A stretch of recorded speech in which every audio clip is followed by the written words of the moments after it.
5, 4, 3, 2, 1.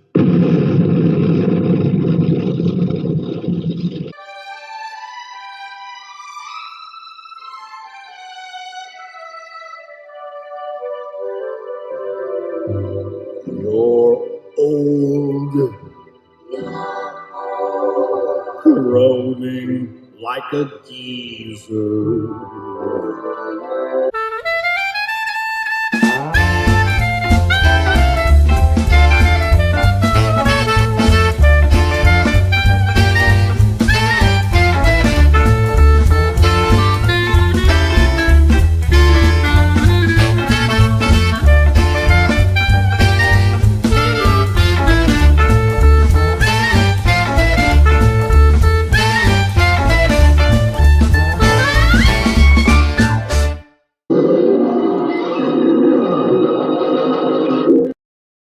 Welcome, everybody. It's once again time for your favorite draw stream. And really, quite frankly, if I'm being honest, the best draw stream on the internet. It's Graybeard'S studio. This is episode 161, as remarkable as that may sound. Now, I have to apologize to everybody. I was like dealing with Indiegogo all day yesterday, trying to get the shipping thing set up for Barbaric Adventures. So if you guys if you're wondering what's going on, that's still going on. So just be patient. We'll get it figured out. But I totally forgot about planning ahead for Graybeard'S, and it was Dan's week to choose. And so it wasn't until really late last night. And Dan, of course, is 3 hours later than I am because I'm West Coast. He's on East Coast time. And so I put in the chat. I said, hey, Dan, whatever, pick a topic and let me know. And so he comes back with what I thought was a pretty genius topic. I'm really excited, actually. So I guess today we're going to be doing some version of corner boxes, which I think is kind of fun. So let's bring in the gang. Please welcome David Williams. Yeah. Hello, David. How are you? Doing all right. Feel okay.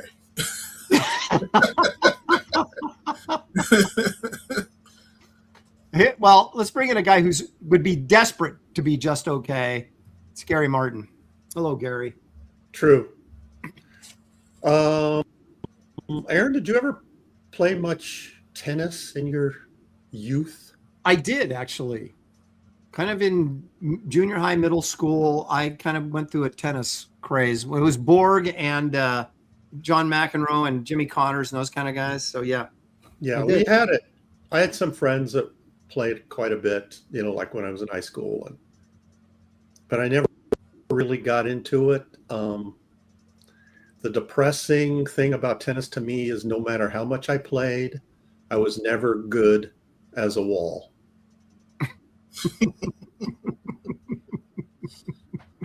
You're supposed to, I don't know if you realize this, you're supposed to hit the ball back, Gary. You're supposed to use your racket to hit it back. It always came back harder than I was expecting.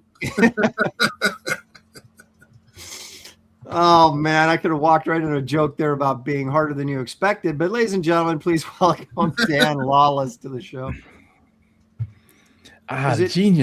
Genius topic. Yeah. Aaron said I was a genius, man. This is well, don't let it go to your head. Now not only is Dan going to love everything he draws, now he's going to love everything Aaron comes up with. Yeah, Aaron, you put your foot into it. Now Dan's officially a genius. I had my suspicions. But it's been confirmed now. Oh my gosh, what was I thinking? Oh, that's all right. We'll too survive this. All right, let's see who's here first of all. Corum says no, not Dan. May the best of it. May the best. Okay, wait a minute. No, not Dan. So he doesn't want Dan to choose. So obviously he doesn't think Dan's a genius.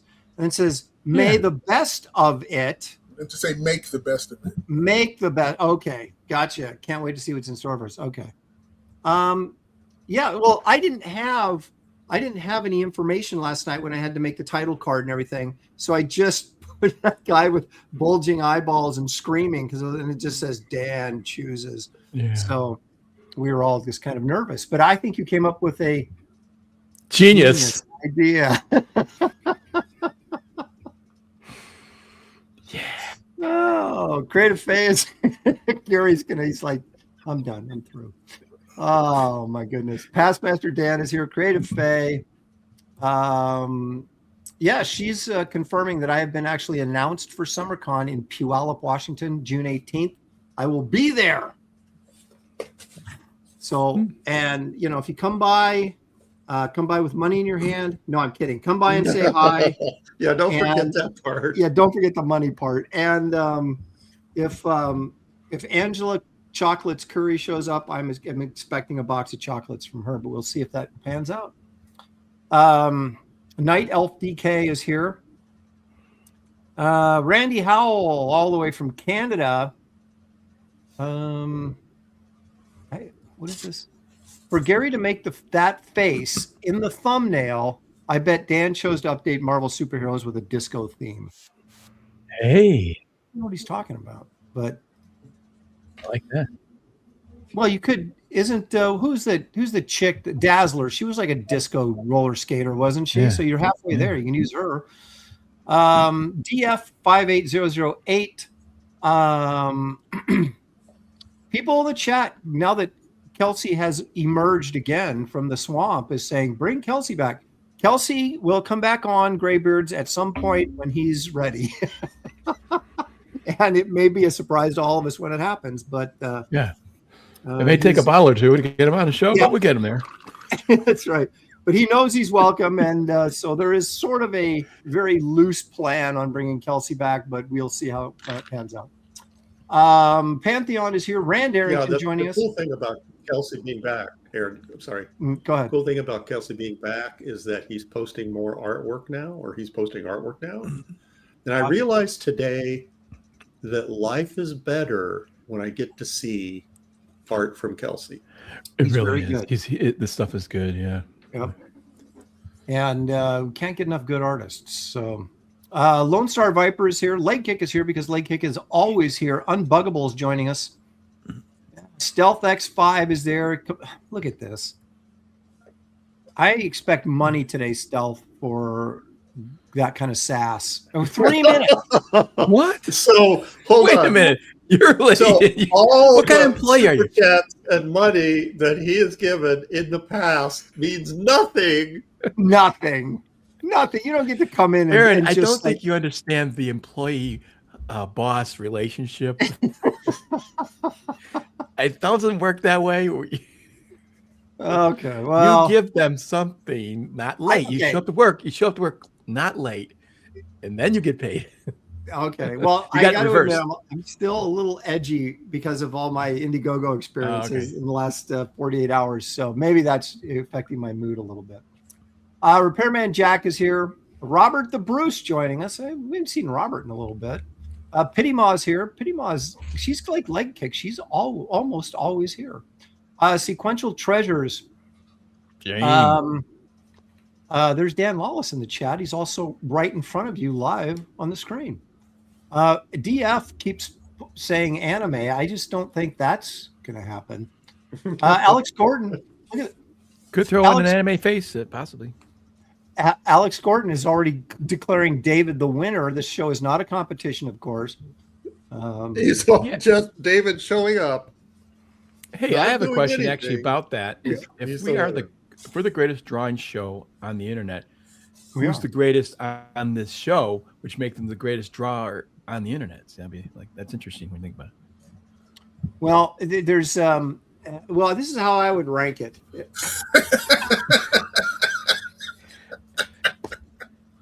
I didn't ask you. Oh, okay. Well, then I won't. But actually, I'm interested. Leave it to the chat. I mean, let's face it. It is my show, so I should get a ton of credit. I think Gary is secretly like the secret weapon. You know, you don't really expect it, but he always comes through.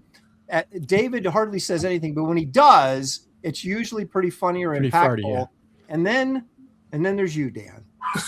Right. I know.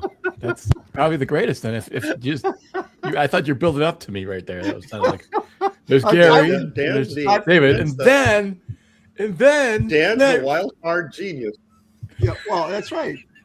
Dan's a freaking genius. So what else? What else do we need on the show? We got all our bases covered. Oh my gosh. Okay, JP Roca is here. There's Cora, Matthew Muma, Pantheon is here. Repairman Jack, Marcus Killigrew, purveyor of all things pop culture knowledge, and of course, sorry, I got distracted momentarily. Sleeping psychopathy is like she was there all the time, and then she like disappeared, and now she's back again as a regular, and we appreciate it. Thank you very much, Sleeping. And she's going, hello. Well, that's probably again. Hey, McFly. So, yeah, I know that. I think that's an insinuation, or that's implying that we're late. That she was. Oh, I get it. Yeah. I don't know. Oh my gosh, Creative Fate coming in hard says Dan is a genius of the special ed. Even amongst those people, I'm a genius. Sheesh.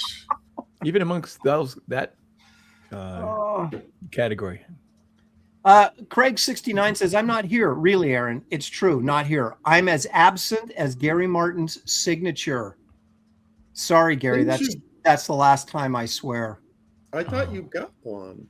Yeah, but not on the one piece you sold him. You forgot to sign it. Yeah. Some books. He's still scarred over that. Oh my gosh. Marcus Killigrew says Dan named a character Ballsack. Some genius.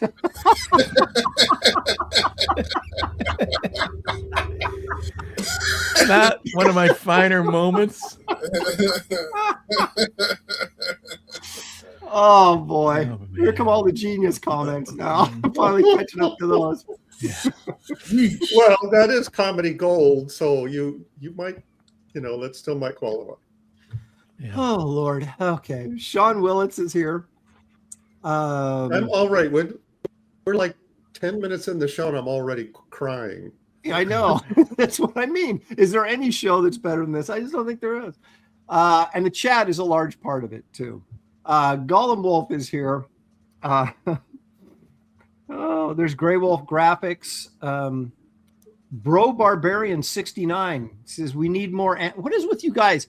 Everybody in the chat's always complaining we don't do enough anime, but then when we do anime, it's like our lowest rated show. Yeah. Explain that, if you will. Well, I think that anime fans are more passionate than regular comic book fans, but there's less of them in our chat. You know what? That's a good point because that's the way with Legion fans. Do you guys ever work on Legion? Yeah. I did one That's issue. true, and I never got it. I never understood the attraction. But yeah, they're very enthusiastic.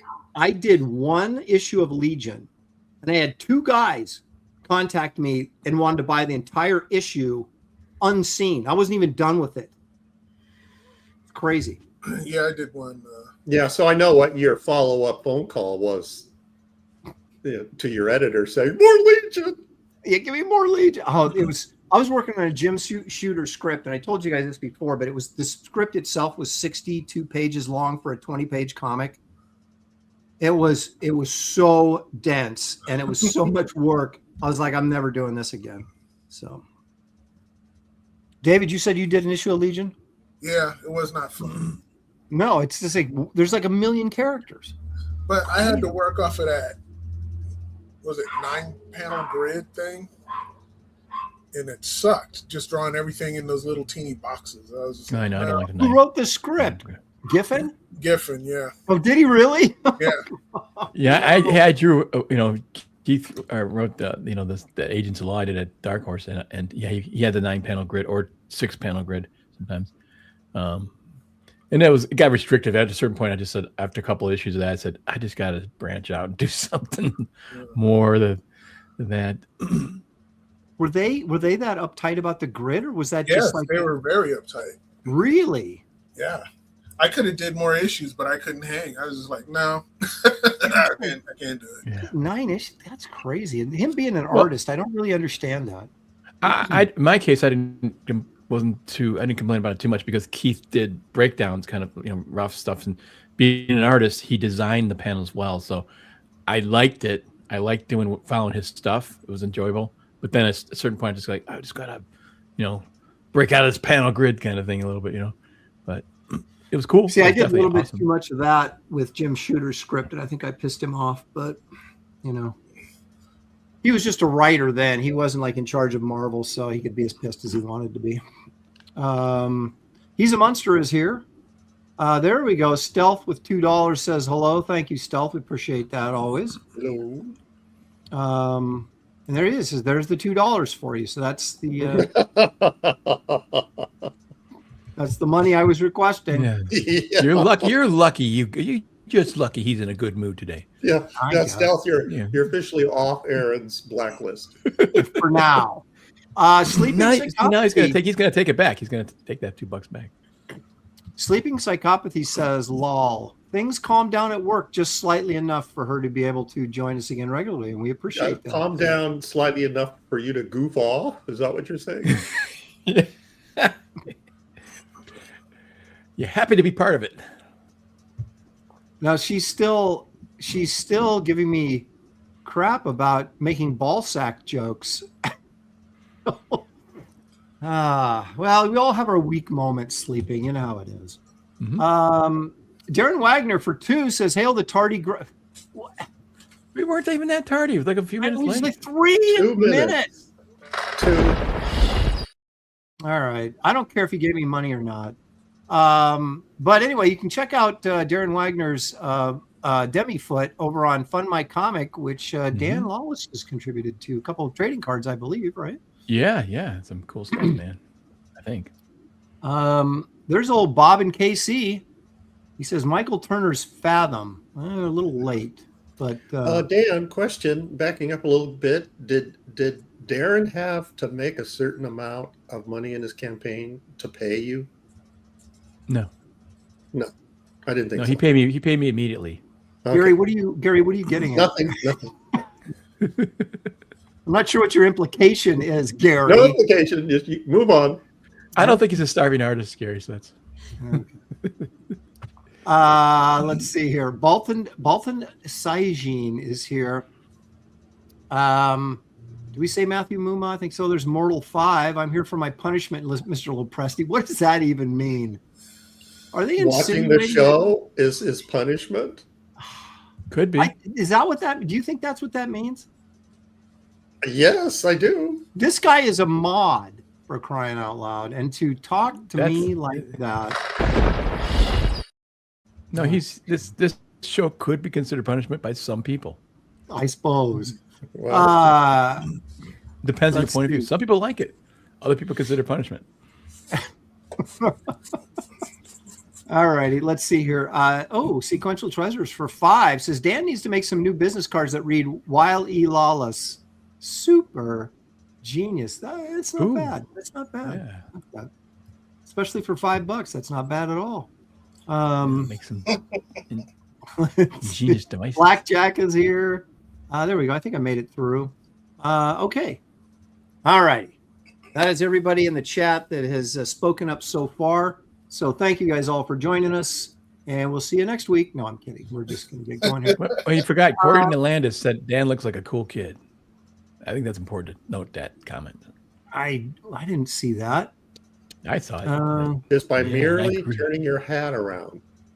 Yes. Dan, some of us don't have to turn our hat around to look. Combing his bangs forward. You might give it a whirl, No. Is that what you're doing to your hat? Yeah, just give it a whirl.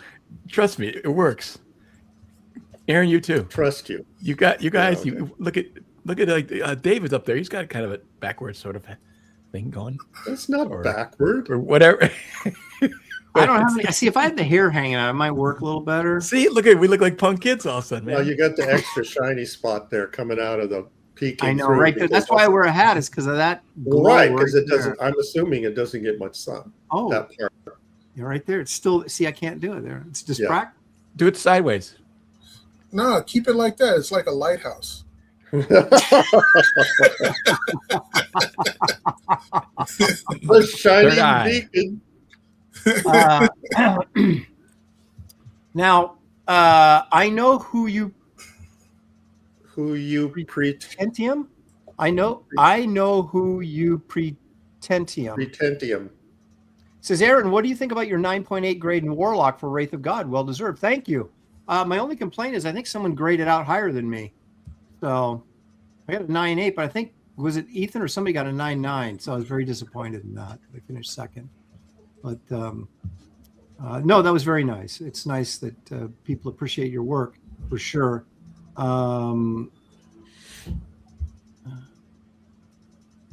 just saw something I thought was funny, and now I can't find it. Oh, here it is. Corey Landis is here. Reading the chat is not so easy, is it, Aaron? Oh my gosh. Well, yeah. If it was my only job, then maybe it would be, a little bit easier. Is this a compliment or not? Dan looks like a kid from a Sunny D commercial. I mean, I'm young. I'll be young. That's like orange juice, right? Yeah, you do. If you didn't have the beard, you probably could. Hey, kids. With your orange juice. And gonna go out and play ball. We're thirsty. That's right. He just came in from playing ball outside with the kids. Yeah. What do you got for the gang? All right, David, what do you got for show and tell today? Hey, what was that show that we did where I had to draw Robin Hood? Remember with the geese? What was the theme of that show? I think it was Dan. NC Wyeth? NC Wyeth. So I did that Robin Hood, but I wanted to show this other Robin Hood that I did on Graybeard'S that I thought was better. That's what's his face? Errol Flynn. Errol Flynn. Yeah. I was looking for it. I couldn't find it. Become big. Yeah, I will. I'm sorry. There it is. How long ago was this? That was on Graybeard'S like almost 2 years ago. Oh gosh. That's when all of our categories were fresh. Yeah. It's like a caricature in a sense. Kind of cool. I mean, you're able to capture his likeness. I mean, you look and you know it's Errol is yearning there. He's missing Maid Marian, I think. That's right. He said that bitch is fine.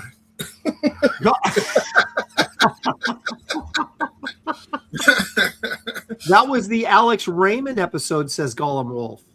Oh, was it? No. Was it? Yeah, because Alex Raymond painted some movie posters for the original movie for this. Oh, okay. Yeah. I don't know if that was, but anyway. Pizza Buster says it looks like he's getting ready to go to court.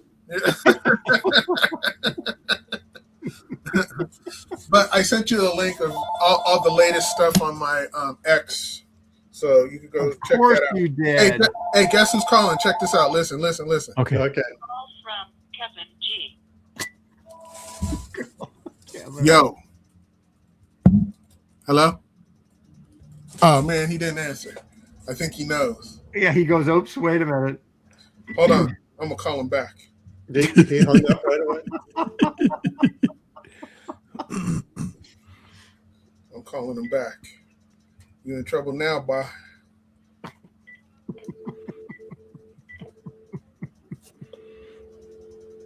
Oh, my gosh. You think people can hear those tones and figure out the number? Oh, no, you're right. You don't do that.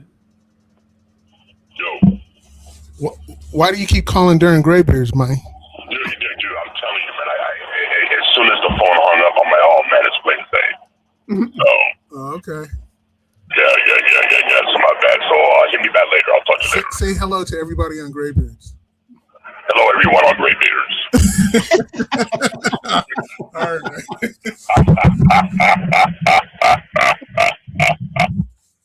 man. We'll talk later. Oh my gosh. His voice is so deep, it's like it's not even real. It sounds like it's gravel. I know. So I sent you the link of all the stuff that's on my X. Yeah, I got it.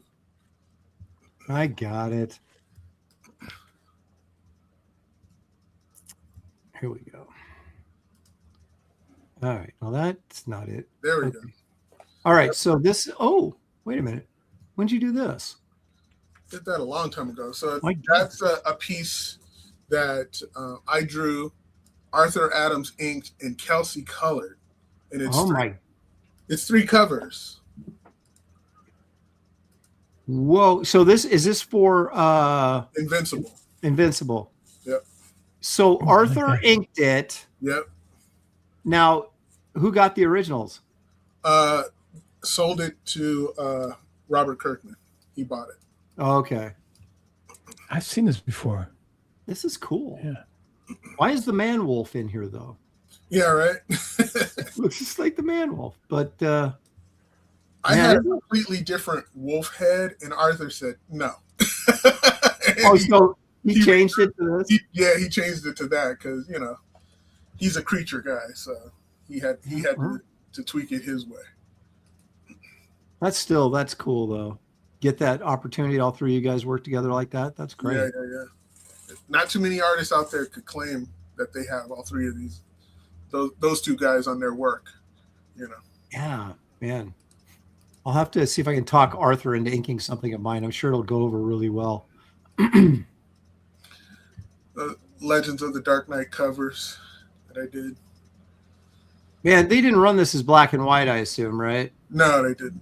That'd have been great for Batman Black and White. Oh yeah. That would have been amazing. I was kind of almost auditioning for it when I did this. I know you were trying to get one, weren't you? I mean, everybody was trying to get one. Yeah. Yeah. But that's awesome. I remember seeing this before, but yeah, the black and white with the negative space is so nice. All right, so what's this? Oh, it's Batman. Another Legends of the Dark Knight cover. Only got 2 out of them, and the editor on it was your boy Hank Canals. Used to be your boy Hank Canals. Yeah. And so was this digital? Yeah. No, well, the color is. No. I mean the because Hank was doing Legends of the Dark Knight as a digital comic for a while, and then they got reprinted in after the fact. Yeah. These got reprinted. And Elizabeth Breitweiser colored these. Oh, really? Yeah. Those are nice because it's like super simple coloring, but I mean that's the way I like. Simple but nice. Yeah, good color choices, good control of the values, and just doesn't screw up the artwork. It just complements it. You know what? I have to say, it kind of looks like a girl colored it. I mean, it's nice, but it's kind of pretty kind of coloring. Oh my gosh, I'm not going to show you my coloring then. Yeah, Dan. What girl color is this? Dan, everybody can't be a genius. Like Dan Lawlis. It's true. I know. I figured that out, being a genius. There's so few people that are like me. Okay, David, this is commission probably?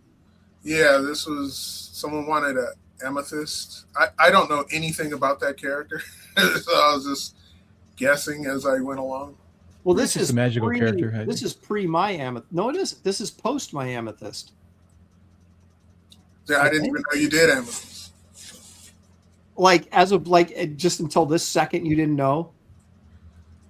I know nothing about the character, so I was totally guessing as I was going. I was just like, he gave me like a little teeny picture of her to go by, and I was just like, I don't know what I'm doing. So, well, this is more like the classic Amethyst, isn't it, Gary? That what's his Ernie Clone did? Yep. Okay. Yeah, that's what I actually have. I was living in New York and going to the DC office at the time that Ernie was doing Amethyst. And one time I went in and he was turning some pages in, and I said, "Oh, can I look at these before you give them to the editor, the originals?" And there was one page in particular that I was like, "Oh, this is really cool. I really like this." And he goes, "Oh, thanks." And then he takes the page and then he turns it over and writes something on the back. And then, a month or two later, when he gets the original art back, I ran into him again at the DC office, and he gives me the page.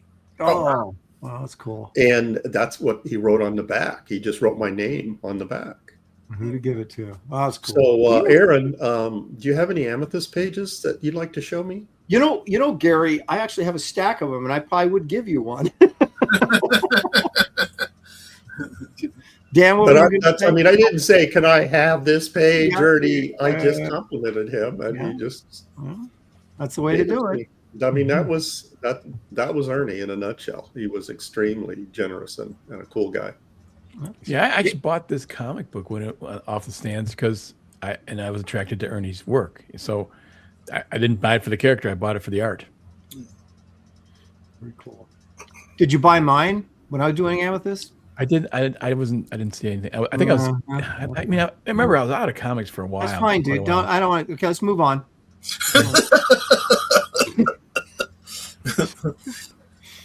Here, I saw yours and I was like, oh. hard pass.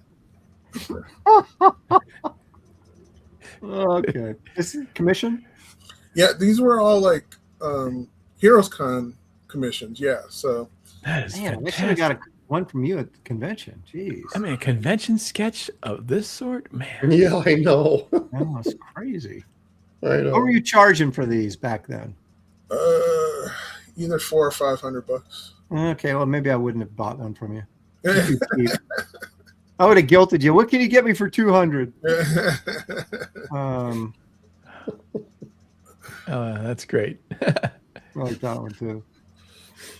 I actually did that to Arthur Adams. I was like, "How much for a sketch?" And he goes, "Oh, they're like 500." And I go, "Okay, I've got 250." Yeah. So you're thinking, out of all the people that you would least expect it, we got Aaron trying to bargain down prices from other artists. I've got what I've got. You know what I mean? It's like, you know, as I told Arthur, I said, your work isn't worth that. How about a half? No, I said, do one of my sketchbook. I'll give you 250. That's my budget. He took the sketchbook, but he never did the piece. Can you imagine? He said, "You're going to pay me just to take your sketchbook." Yeah, exactly. I had to pay him $250 just to hold it for like 6 months, and then I got it back. I know I never paid him anything, but I would have. Did I ever tell you guys about the time that Art Adams bought a piece of everything from me? Yes, you did. Yeah, but only the 100th time. He bought Kevin Nolan from you. I know he bought Kevin Nolan. But I was part of it a little bit. That's right. Okay, I've seen this one too. Now this is funny. Yeah, I love that's great. Yeah. Yeah, that was Spider-Man and his amazing friends, if you know what I mean. Yeah, she's got Well, that was recent. Pretty amazing. Wait a minute. Did you do this as a commission or was this on our show? I did the sketch on your show, but it was a commission. Yeah, because you did this in the show. Wow. That's a really difficult pose too, I have to say. Oh yeah. So nice work. This was for a friend. He had his own creator-owned character called the Legendary Black Belt, and he had me and Kelsey. Kelsey colored it, and I drew it. I didn't know what else to do with the character except some martial arts pose. Yeah. I really like that martial arts pose. The way the arm is cocked back, that is kind of cool. It gives some real power. You know? Aaron, could you do me a solid? Maybe. What? Stop showing David's art because I have to follow him. Yeah. No. Yeah, we remember this one. We'll end it here. But look at that. Oh, yeah. Did you ever sell this? Did you end up selling it? Yes, I did. Okay. Finally did. I mean, it looks your like son colored this, right? Yep. Mm-hmm. Total retro excellence. I mean, I know. So cool. I mean, that is if I didn't know any better, I would bet money this was an actual comic book. Yep. It'd be fun to actually do a whole entire story this way. You know, very retro, make it look weathered. Yeah. No, it would be. It's awesome.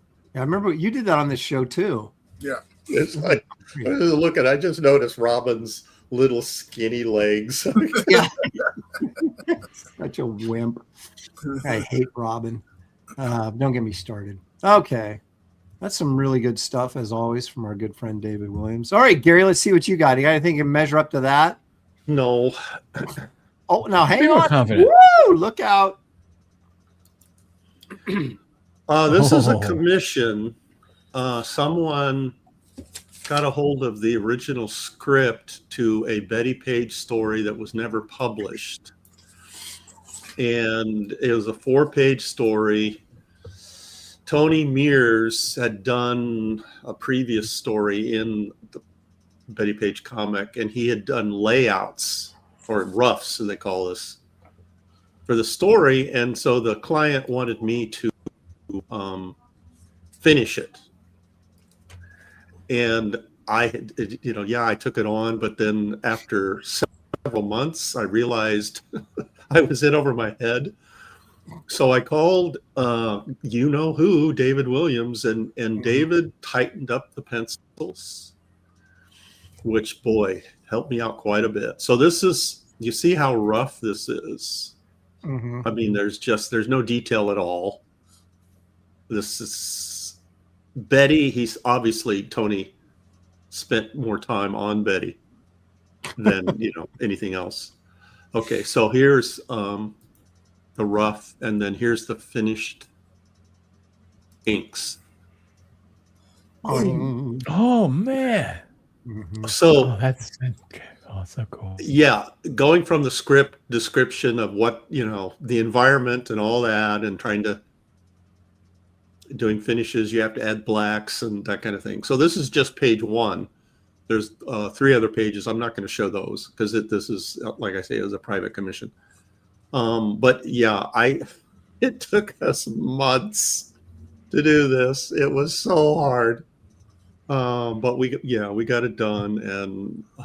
And my contribution, was trying to do finishes on David's tightening up the pencils, but trying to Dave Stevens it a little bit. Mm-hmm. That's what I feel out of it. It's like I feel a Dave Stevens feel. Yeah.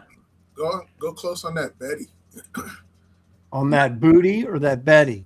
I said that Betty. Booty's Betty. Betty's booty. And he did all the lettering in there too. It's crazy. Yeah, I was going to ask you about that. So you got to do the lettering too, right, Gary? Yeah, I did the lettering. Oh man! All right. So last week I boasted that I was going to work on a Mobius Lieutenant Blueberry piece. Okay. Here's the pencil art. Ooh, nice. I started inking on this a few days ago, and I'm only about halfway. My goal is to finish it by today, but I still have quite a bit to do. Wow! Whoa! Oh, that's look cool. at you I'm trying to do his, his little cross-hatching techniques. Going close. So hopefully I'll have this done in a few days, and I can show it off next week. Zoom in. Wow. Yeah, let's look at some of those little line works there on the shirt stuff. Look at that. That's crazy. Man. Yeah, Like so see, I've got most of his body to do, and the horse, and all the background. Most people would muddy that face up so bad. Even Mobius would, it's just so much control not to muddy it up, but to recreate it is even harder. It is harder because I'm trying to identify his crosshatch patterns and his texture patterns, so I can emulate them. And I'm not showing the original because I would say I was probably 80% successful in mimicking his patterns, his textures, because he does some things that I do not do, and sometimes he does things that I can't recognize. I can't figure out how he's doing them. Don't you think like Mobius and Bill Stout have a very similar sort of? Oh, absolutely, yeah. The way they lay the lines down. Yeah. And I don't know who came first, but Mobius. Well, it's what Mobius did is, a tried and true illustration pen and ink technique. He didn't invent it, but he utilized it really, really well. Yep. All right. Thank you, Gary. Dan, Dangerous Dan Lawlis, Double D, they call him. What do you got here?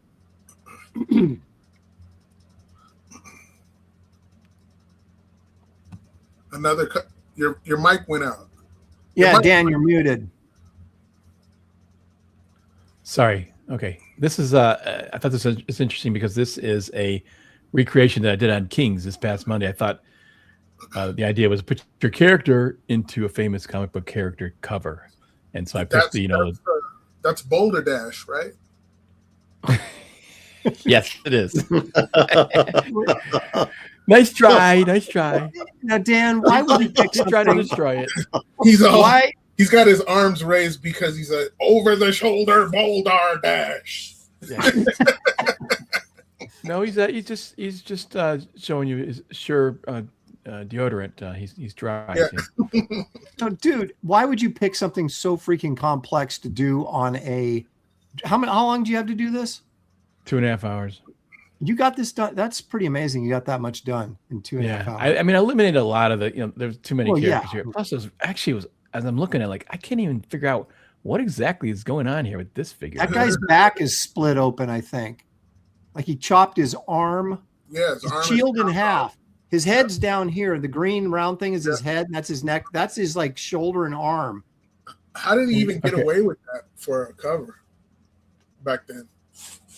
This was actually a print, and they used it later as a cover. I'm still trying to figure out what it is. Now, is this the head? Right here's the head, right? Yeah. That's shoulder. And that's his arm is raised, and he's holding the shield. Yeah. So what? Yeah, if you would have gotten a hold of the poster, there was, I think, wasn't the poster in black and white, Aaron? Yeah. No, it was color. I've got it someplace. Okay. I remember seeing this. I remember black. There was like a limited print that was black and white, but there was also like the color. Yeah, poster. I did a recreation of this, and I found a black and white version that I used as reference. Actually, if you could send it to me, I'd appreciate it because You know what, Gary? I take that back. You're right. It was released as a black and white originally.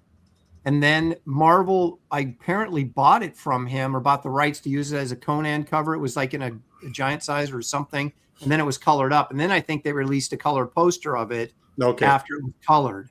That figure right there is awesome. This one right here? Right there. Yeah, it's awesome. Yeah, I like that. That is so good. This, of course, is Dan's character. I wish, only problem is I didn't have much time to prepare for the show. It's a sketch show, man. Are you crazy? You're not supposed to have. Yeah, this is not finish a cover quality piece of artwork in 2 hour show. Please tell me you didn't sell it on the show. Did you sell it? Yeah, I sold it. Yeah. Oh man. That's really an outstanding effort. Did you win?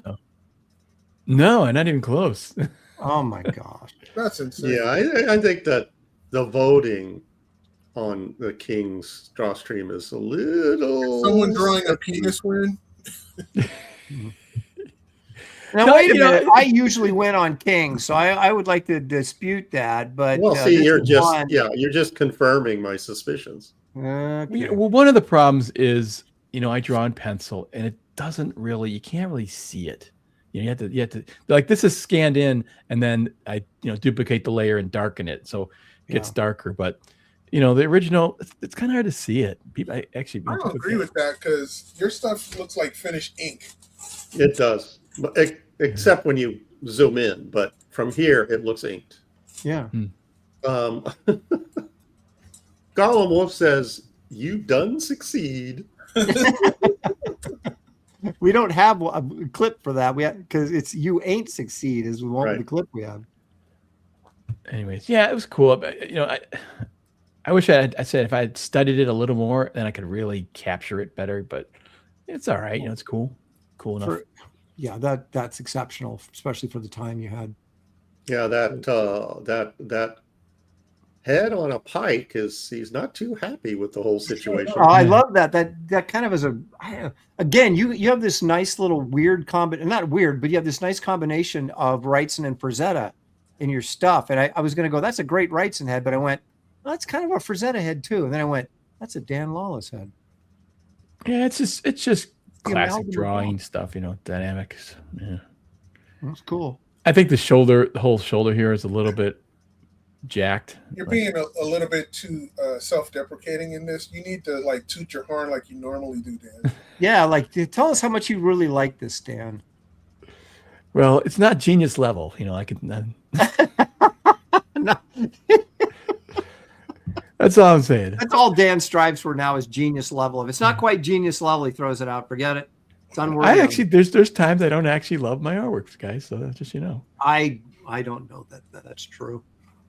I'm not sure I can believe you on that. I think it's a great piece, Dan. Very nice. Thanks. Work. Yeah, if I had more time, I would have really, it would have been fun to really kick it in. But well, if you had more time, I would expect you to draw every single one of those dudes in that pile. Yeah, I would. I would have. You probably would have. Matthew Mumar says it looks gay, Dan. Oh, I mean, great. Oh, no, it says great. Oh, great. Oh, yeah. Sorry. I misread that. Sorry. It could be a little gay, tight pants and Yeah. Now that you mention it. Well, that you mention it. All right. Yeah, he's looking a little cocky. Thank you, Dan. He'd be, walking in the San Francisco parade. That's exactly right. I don't have much because all I've got is like a red face to show for my yelling at Indiegogo. But I have been working on this, and you may be asking yourself, "What, Aaron, is this?" This is going to be the exclusive cover for Barbaric Adventures for Kickstarter. As soon as I get Indiegogo taken care of, which hopefully will be sooner than later. But anyway, so I did, the background painting here. Got it all textured up. Still not completely done with it, but then of course I got to paint the figure, which is on my menu for this week. So hopefully, definitely next week, this will be finished and we can take a look at it in greater detail. But that's under painting with just burnt sienna, and then it's all acrylics. So, but you get an idea. It's going to be a very kind of straightforward, simple piece, but I think effective. So that's what we want. So there you go. Nice classic. Are you allowed to show any of your Z-Man? I don't know if I am or not. It's not as if they're watching. Yeah, I'll show you the cover I just did. How's that? Show the previous one too, so that people could compare. All right. So now this one is okay. So here's the covers to issues 1 and 2. Ooh! Wow. So what's that this for? This one comes out. This is Zorro Legacy number 1. This is Zorro Legacy number 2. You can see it's kind of based on sort of the Frank Miller Dark Knight number 2 cover. Well, inspired. I wouldn't say it's based on it. It's inspired by.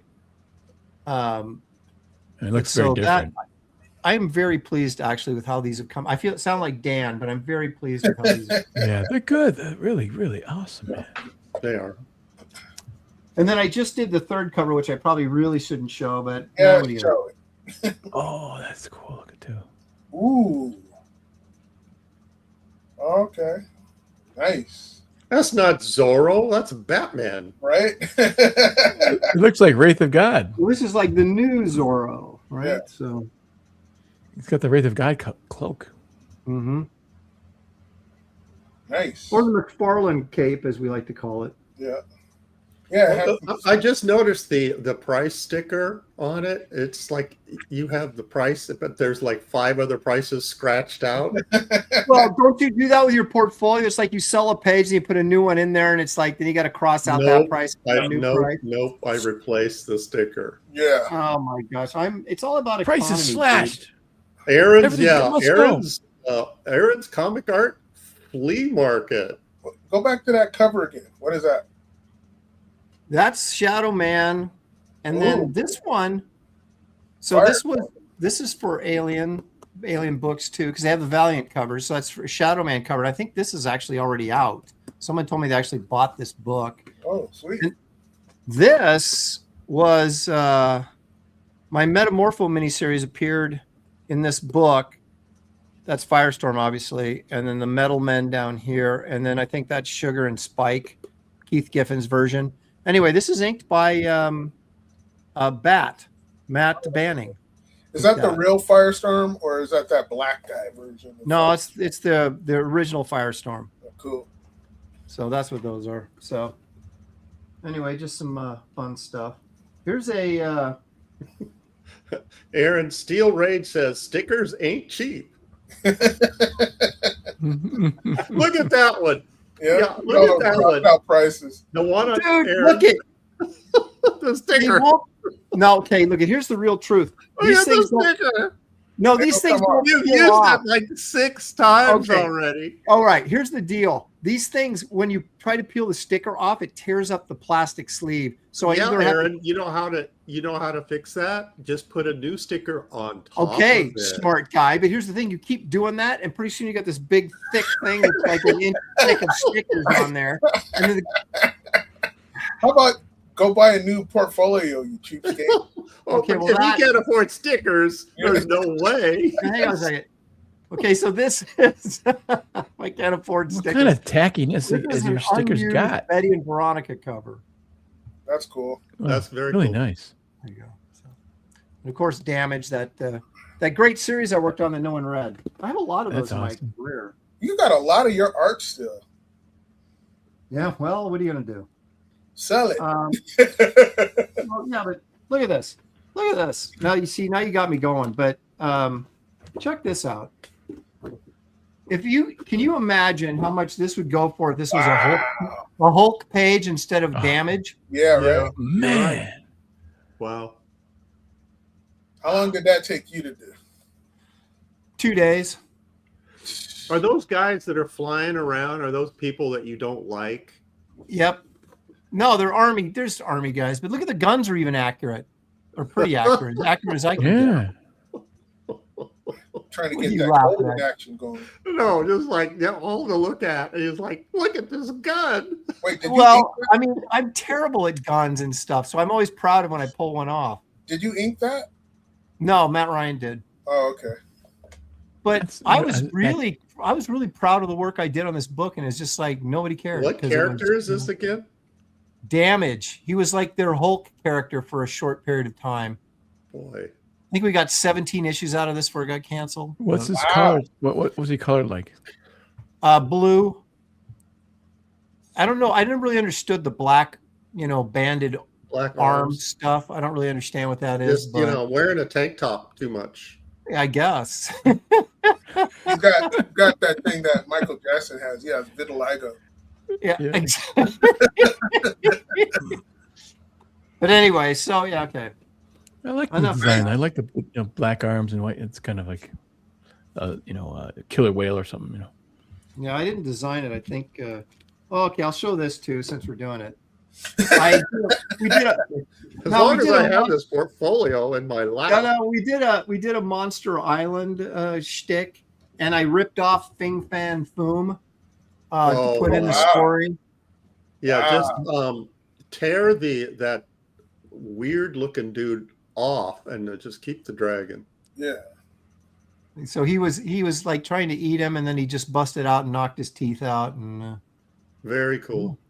There you go. That's pretty darn cool. Could you zoom in on that? Hold that dragon right up close to the camera. Look at that. That's crazy. That sweet feathering. That's like your element of drawing. No, the other way. The other way. Oh. There you go. Oh, look at that inking. That's crazy.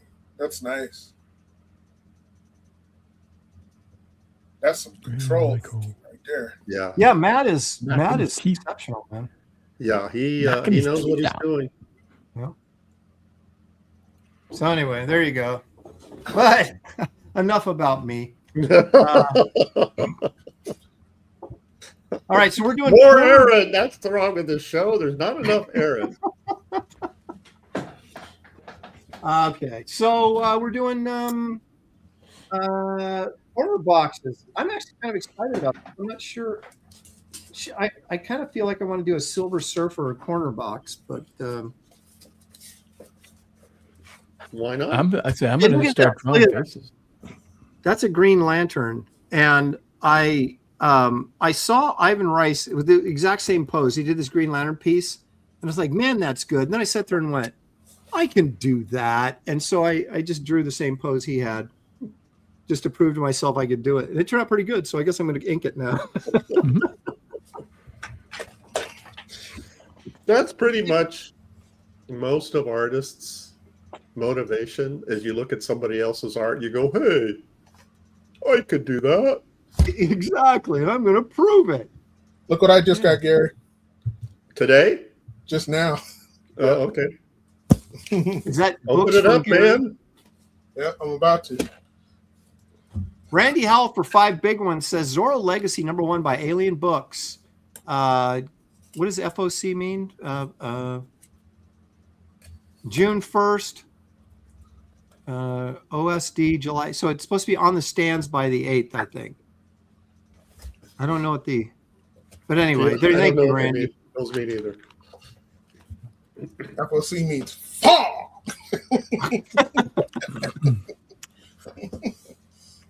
Let's see. Some magic.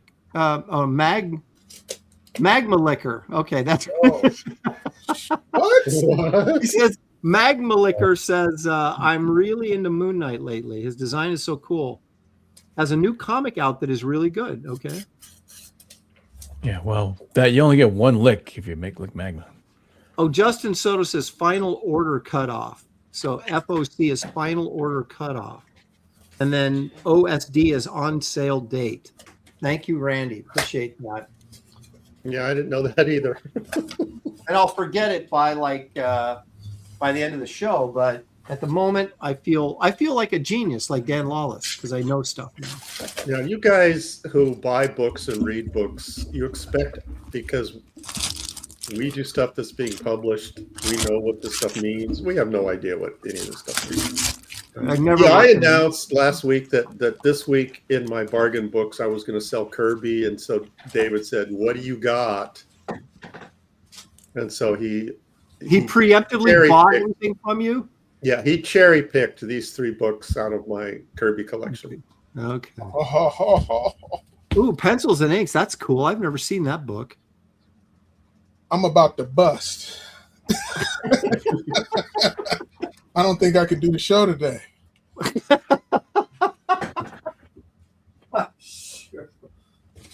Now look at this. Look at this box art. This FF box art here from 1968. So they had all 4 of the heads, but they made the Human Torch prominent because he was the favorite of the team. Did they swap out main figures on that?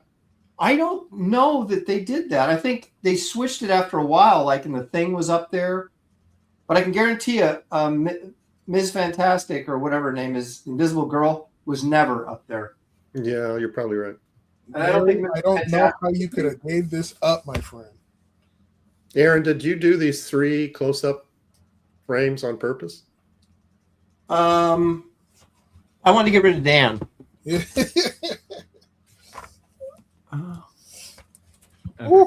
I clicked the wrong thing, so. Oh, shit, that was Dan's fault. Yeah, check this out. Here's a corner box from Not Brand Eck by Marie Severin. You've got like the Mighty Soar, Spidey Man, and Frankenstein there in the corner box. The faces. So they reprinted this like on newsprint. It's like newsprint, right? Kinda.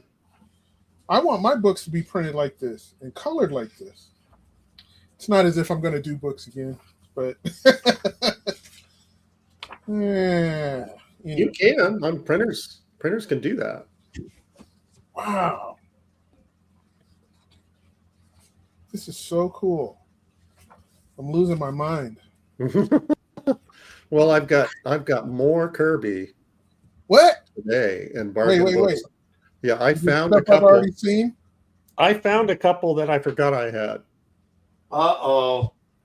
Wait, whisper. Wait, write it in the chat. What you got? No. I'm just going to show them. See how you are? Come on. Because I'd have to reprice the lot if I did that. David's like, should I eat this week or should I buy Kirby? Exactly. Right. So you guys, Dan, I'm here. Are you waiting for the chat to give you suggestions? Is that what you're going to do? I'm actually just looking through my references and see. I'm trying to pick who I'm going to draw first. Okay, so you're going to draw one. Are you doing the suggestion thing? I am. Okay, yeah. So correct me if I'm wrong. You're going to draw one, and then while you're drawing, you're accepting suggestions from the chat of other characters to draw. Suggestions and insults. I'm accepting everything. Okay. All right. So but that's not a suggestion. Doesn't mean they're guaranteed that you're going to draw one. But if you like the suggestion, you're going to draw it.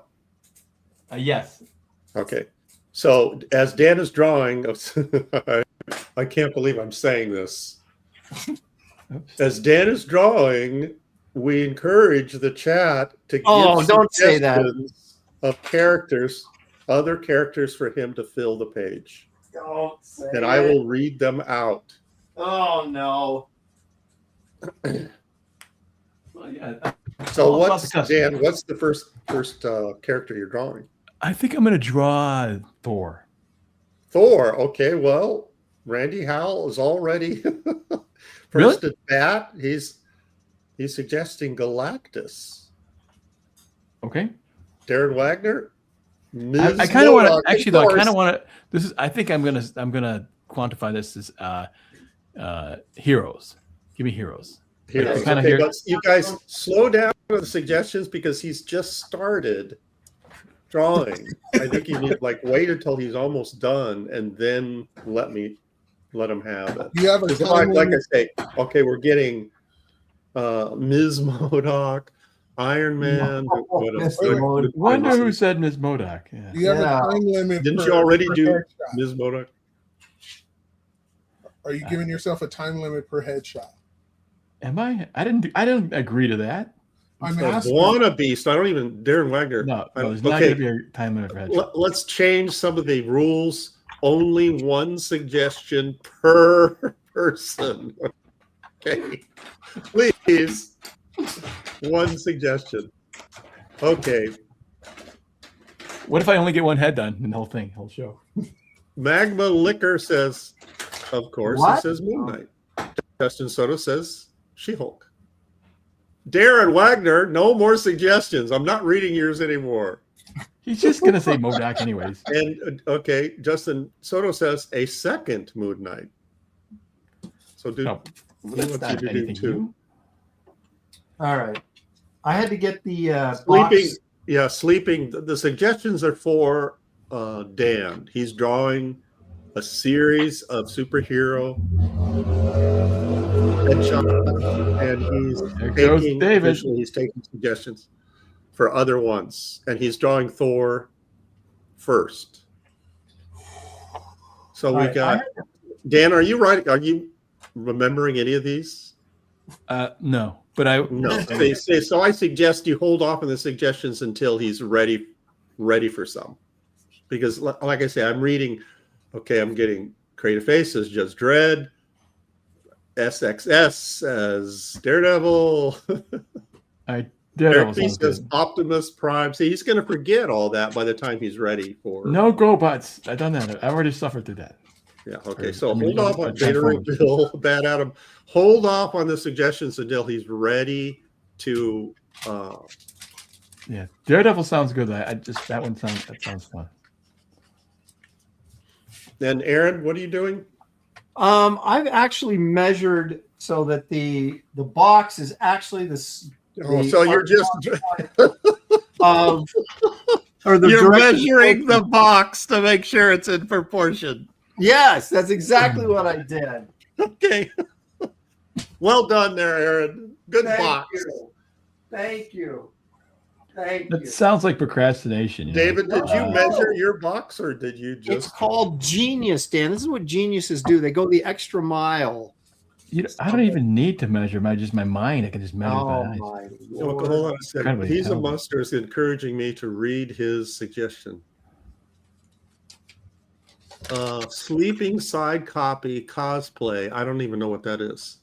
Sleeping psychopathy. That's okay. He's got sleeping side copy cosplay. Oh, psychopathy. Say it, Gary. No, I'm reading the way he spelled it. Isn't she? Sleeping side. These are all separate words. Sleeping side copy cosplay as Scarlet Witch. Scarlet Witch sounds good. And she says Kid Flash or something. Well, that narrows it down. Yeah, that's very specific. Kid Flash or something. Okay, yeah, you got to be passionate. You guys, I knew this was going to happen. Hold off on the suggestions until he's ready to hear them. He's not. He's kind of blocking it out now because he's no. You can kind of float him out there. I mean, Gary's just trying to keep himself from having to do any work. It's like, don't make me read anything. More work, you mean? Yeah, well, okay. The thing about Thor's hair is you can't make it too pretty. Okay, let me regale you with something that happened to me today. Okay. I'm sorry, this week. Please do. Hold on.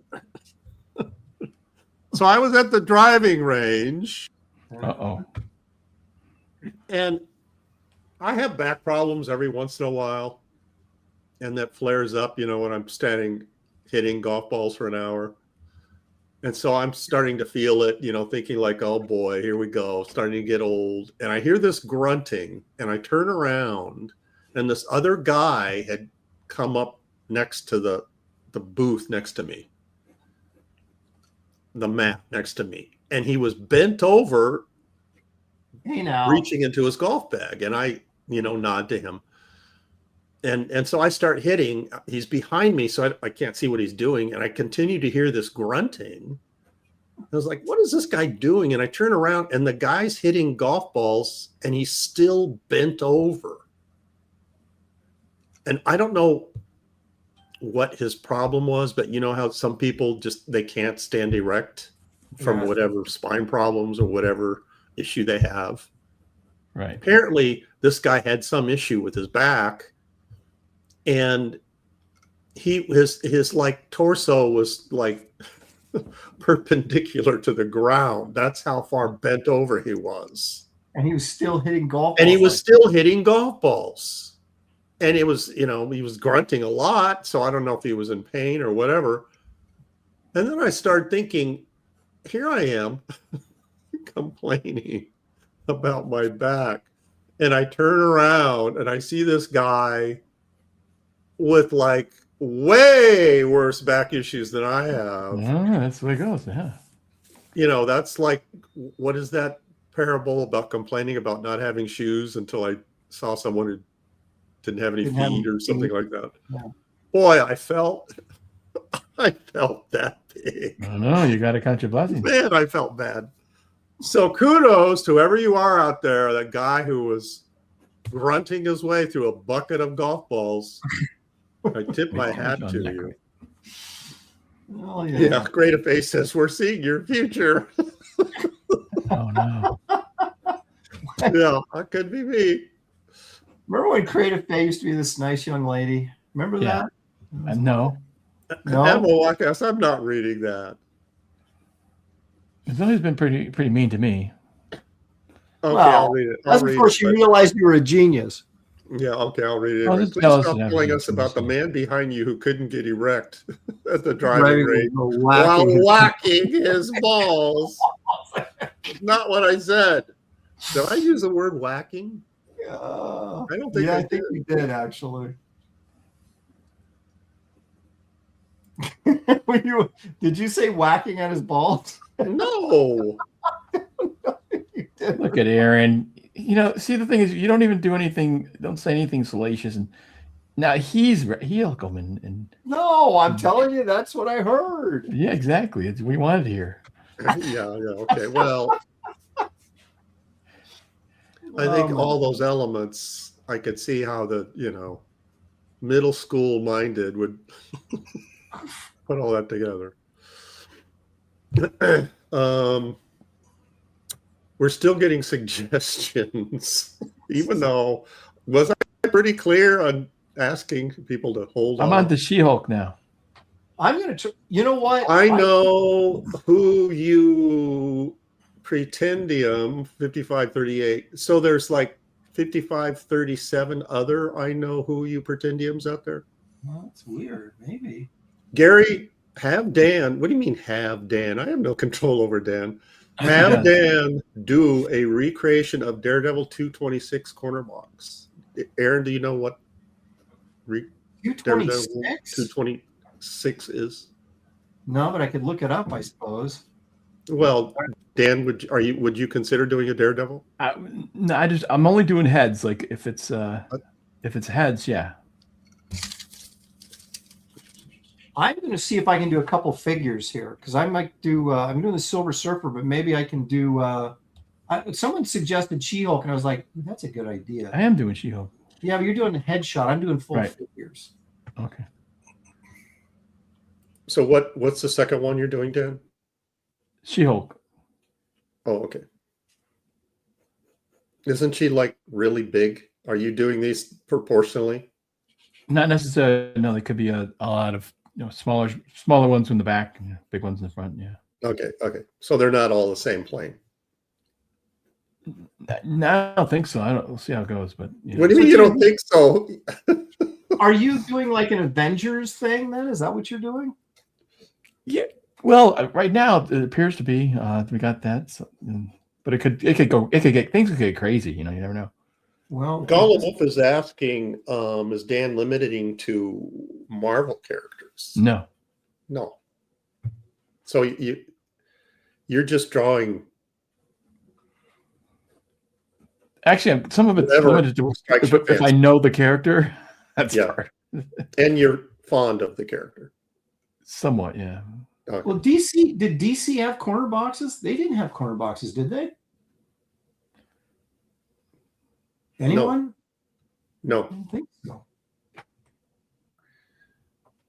Did they put, like the UPC code box at the bottom left or bottom right corners? Did they put artwork in those sometimes, like Marvel did? That's a good question. I hardly bought any DC stuff. I didn't really.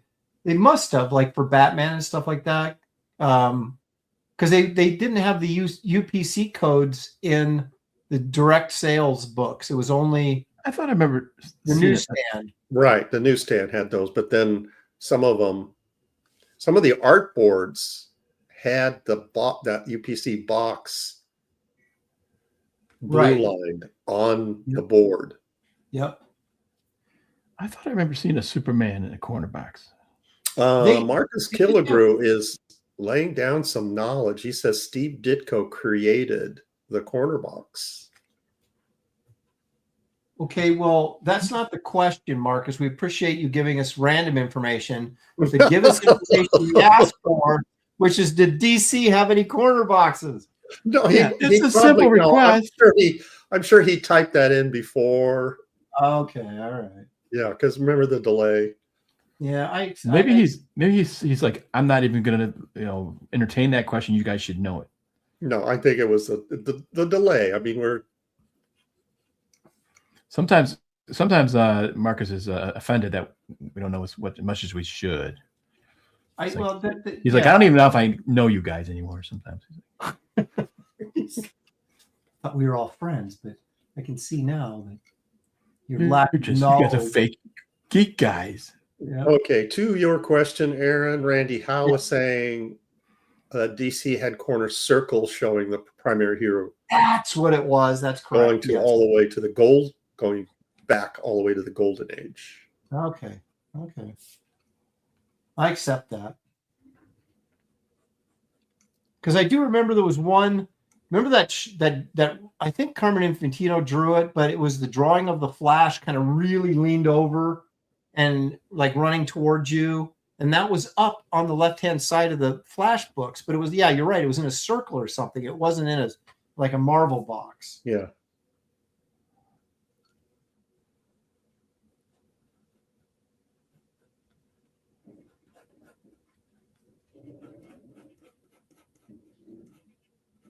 Beatty is talking about something I have no idea. Who, Beatty? Yeah, first I'm going to address Slammin' Brandon says that he's late. What did Double D Dan Lawlis choose? Could you explain again, Dan, what you're doing? We are drawing heads, as in the corner boxes. You'd have a bunch of heads for a superhero team. And we're just sort of drawing them, just a series of heads. You can put them in an actual corner box if you want to duplicate your own, or you can just draw a series of heads. Like sometimes you might see. No, I'm doing full figure. I'm doing full figure corner box. Well, that's not what I said. Well, no, you said at the beginning of the show, you said that we could do either. No, I don't. Yeah, that's what you said. Dan, I hate to do this. Rewind the tape. Dan, I hate to do this, but I'm backing up Aaron. You did say Thank that. you. Oh, brother. See? Well, you should have known I meant.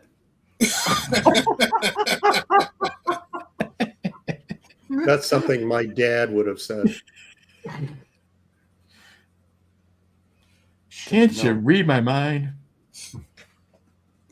It's not that difficult.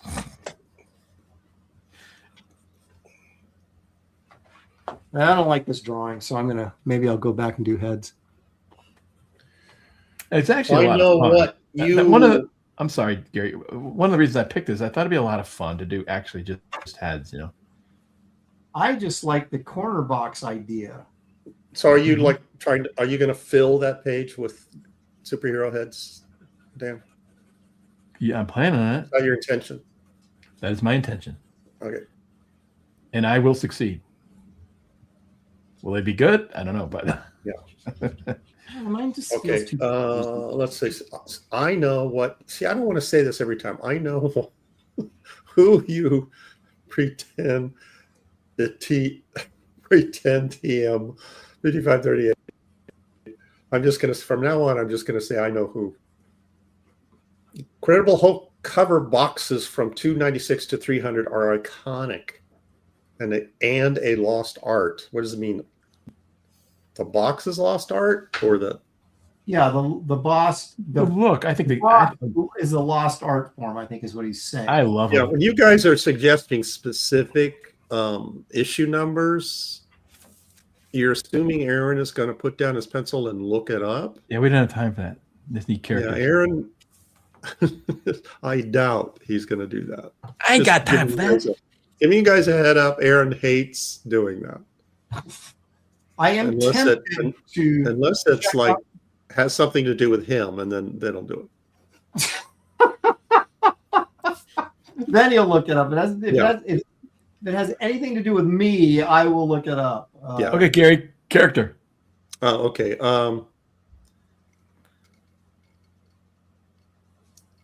Check them out later. Okay, I will do that. I know you.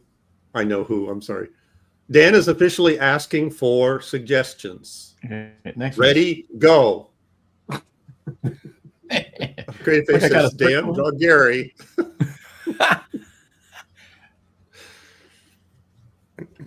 Okay, see, Dan has laid out the oval shape of a head. Yes, it could be anyway. I can squish it, make it bigger. I don't like any of this. Right. They don't get any suggestions. Says, Dan, draw the invisible woman kissing the invisible man. Awesome. Matthew Murmah says, that took too long. I'm drawing Daredevil. Randy Howe says, Ben Grimm, you're drawing Daredevil. Space Ghost, Creeper, Wait, I got Ben Grimm. Okay, Ben Grimm's coming. You're doing Daredevil. Well, I was gonna then was it Randy said Ben Grimm, so Ben Grimm it is. Oh, okay. So he's drawing Ben Grimm. So I switched it up. Please stop with the suggestions until he's ready again.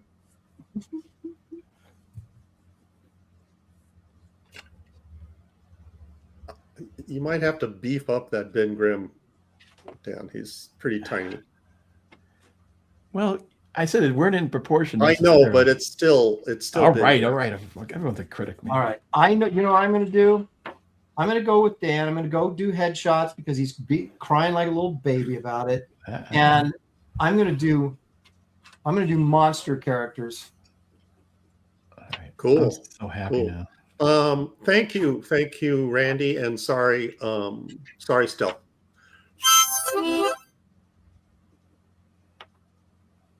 Yep, I'm going to go Marvel monster characters. That's what I'm going to do, which includes Man Thing. Of course. Cool. Wait a minute. Where's the? Let's see here. Okay. It's a ways back. I forgot that he had. Well, Stealth for a while ago said Dan should pick anime now, which of course would never happen. But thank you. What is with Stealth and anime? I mean, I appreciate the guy giving us money and such, but come on now. Darren Wagner says, please never pick anime. We like American stuff. So we had the $2 stealth asking for anime, and then Darren Wagner countering it with a $2 saying, don't. So well, that see, you kind of guys zeroes just, them out. yeah, you just canceled each other out with $2. Right. We did get the Randy Howell Zorro Legacy thing, and there's this. Still sending us food, pancakes, and blueberries. So you put the blueberries with the pancakes. That's a very good breakfast. I'm totally on with that. Now, then he gives us a cheeseburger with bacon and fries. So I'm assuming we're going to take the bacon and put it on the cheeseburger, right? So we have a bacon cheeseburger with fries. But that's not enough, Gary. We want second dinner. You're going to have a hot dog and a drink. I assume some sort of soda drink. And then to top it off, some soft serve ice cream cone. That's a pretty good meal right there. I have to admit that if I'm at like a backyard 4th of July barbecue and they're grilling up burgers and hot dogs, I will eat both. I actually will too, because hot dogs are sort of like half a meal. So you take the hamburger and then you go, I'll just have a hot dog on top of it. You can eat both. 2 hamburgers might be a little much, but I think a hamburger and a hot dog is always. Yeah, especially on the 4th. Yes. And if it's a long, drawn-out picnic, you're there for a couple hours, you got plenty of time to eat a hamburger, rest a little bit, then chase a hot dog. Yeah, in between lawn darts. Yeah, exactly. You got to eat the pasta salad too, just because there. Yeah, well, yeah, you never. Well, actually, I prefer potato salad. I mean, I'll eat pasta salad, but I prefer potato salad. Yeah, with a hamburger and a hot dog, potato salad. Oh, yeah. Now we're talking.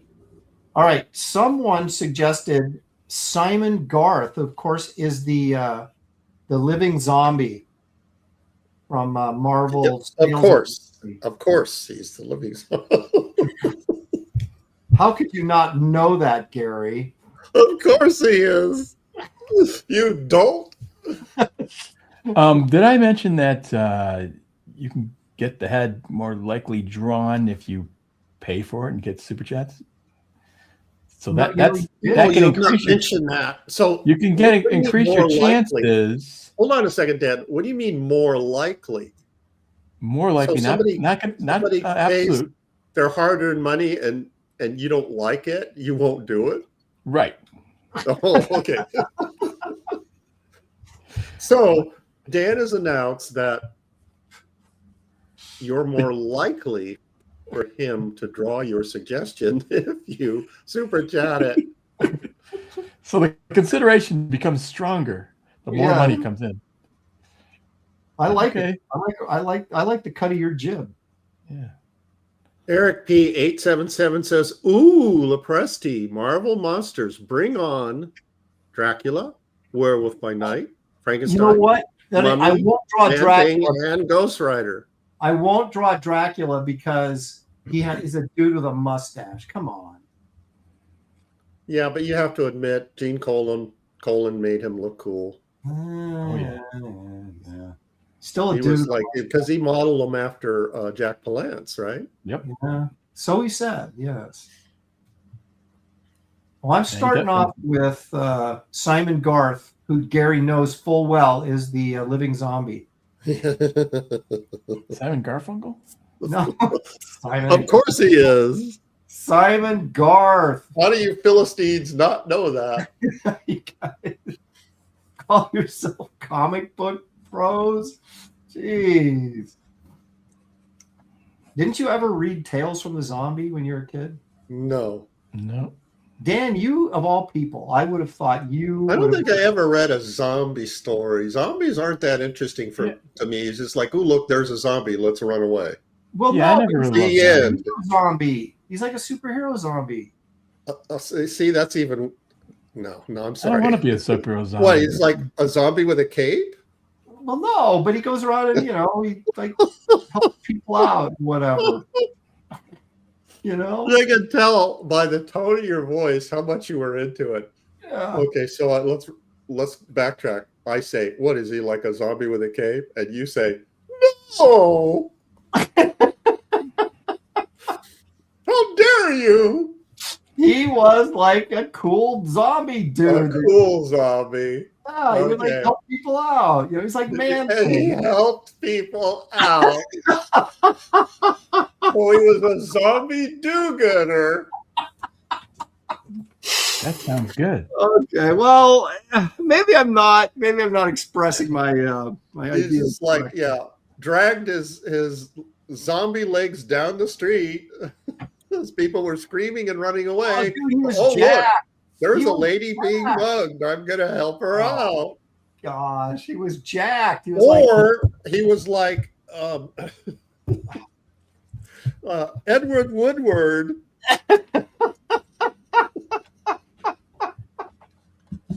no, you He just ads in the newspaper. Anybody need some help? He helps the lady out, then he eats her brains. oh my gosh, you guys, you seriously have no idea who Simon Garth is, Gary. Is that what you're telling me? No, I don't. All right, now I got to look it up. See, this is the kind of thing that pisses me off. It's going to require action on my part. Out of all the other stuff, this is the thing. Okay. All right. Okay. I'm getting close to finishing this one. Is there any Okay. Dan special is asking attention for- ones we Dan have? is officially asking for suggestions. But remember, money. I can Money be block. bought. I mean, I'm totally like, every man has his price. Mine's like $5. Magma Liquor says Spider-Man. J Dread says Namor. Namor cool. It would be cool. I'll do that. Namor. Steel Rage Rom, the Space Knight. All right. That would be easy. Here it is. Look at that. Tales from the Okay. Zombie #1. I remember seeing the cover, and I might have flipped through it, but no, I did not buy that magazine. Simon Garth. He is the superhero zombie. Look at that Boris cover. Is his name on the cover, Simon Garth? No, it isn't until like the second or third issue. Okay, so I would have had to have read several issues before I would glean that knowledge. Well, I mean, it's pretty soon. It's on the cover, though. Do I have to? Okay, I'll dig up one with a cover. Yeah, dig up a cover with Simon Garth written on the cover. All right, hang on a second here. Okay, while we're at it, though. Well, how can I do the super chat while I'm Which is more important? Simon Garth? Is that the wrong answer? Okay, Admiral hold it. This is a golden moment on Graybeard's. Aaron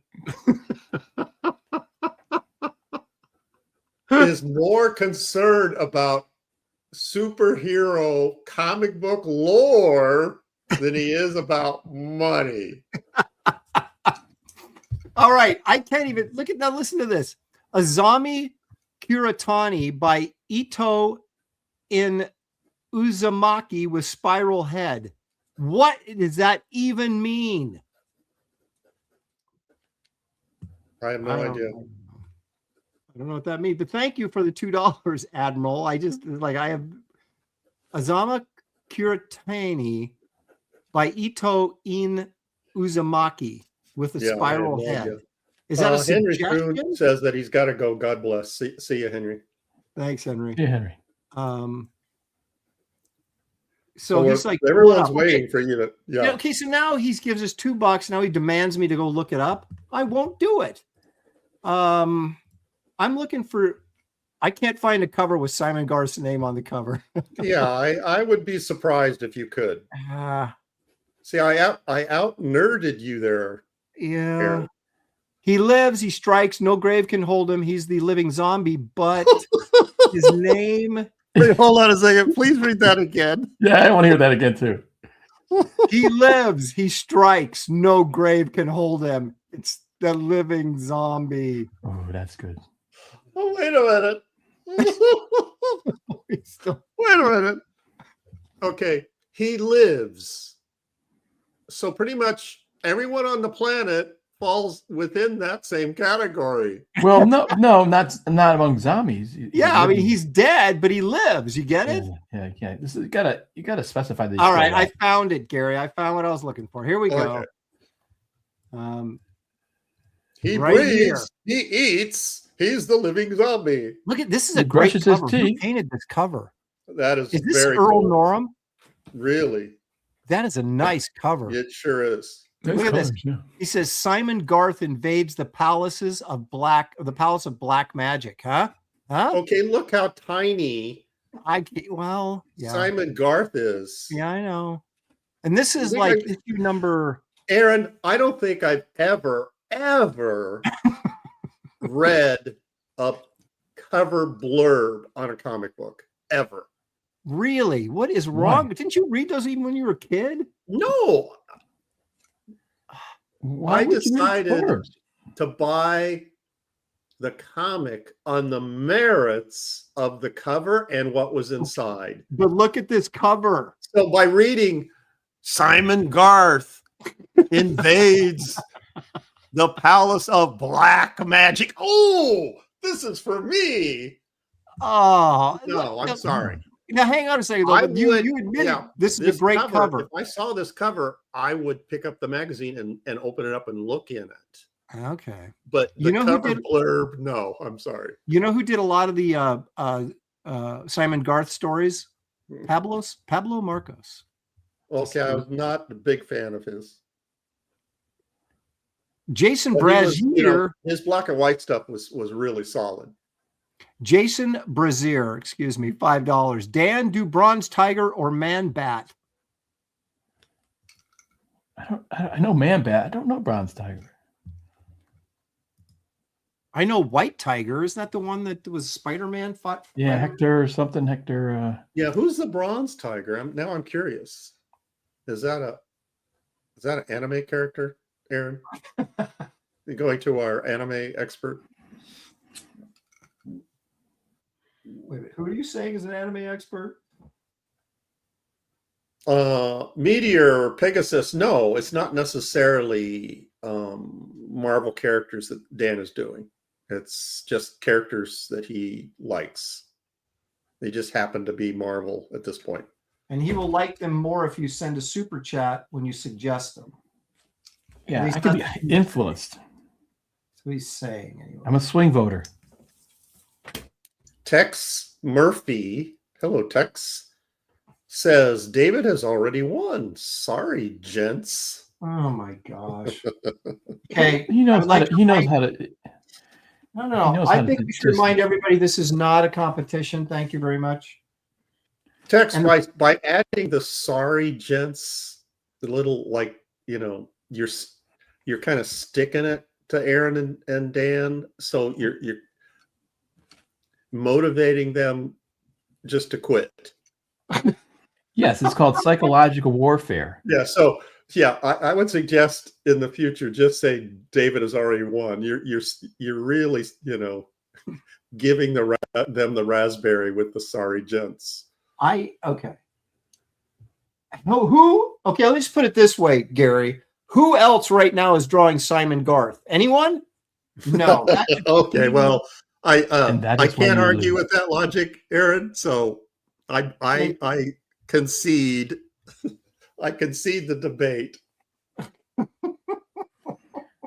Who else is drawing Simon Garth? And that is why you lose, my son. Moromi wants to know who put up the poll. So that kind of be a loaded question. Does he like the topic or not? Well, there was no poll because you guys never vote in it. Yeah, there's no poll. We don't do the poll anymore because the voting numbers are so low. And so now you have to leave it up to us to pick the topic, which is, sketchy. Scary. Yeah. See, this is why Aaron went on these books that nobody wanted. He's like, why do I always end up with these books that I don't want to draw? I want to be on the character. And this is why, because he's so easily influenced by people. Draw this zombie thing. Yeah, and Dan's easily influenced by cash. Exactly. Super chats. I'm easily influenced by food on the table. Randy Howell for $5 big Canadian dollars says David is going to have a real hard time adding a smile to Aaron's face. Where is David, anyways? He's working hard. When David's working hard, you don't hear from him. Oh yeah. Oh, that's right. He's gonna maybe. He wants to embarrass us. Yeah. Admiral Waka says David did kinda already win.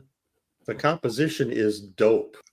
Dude, no, Simon Garth. That's all I'm saying. See, that's Aaron. That's something you could drop like in a court situation. Mr. Lepresti, do you have any with this overwhelming evidence against you?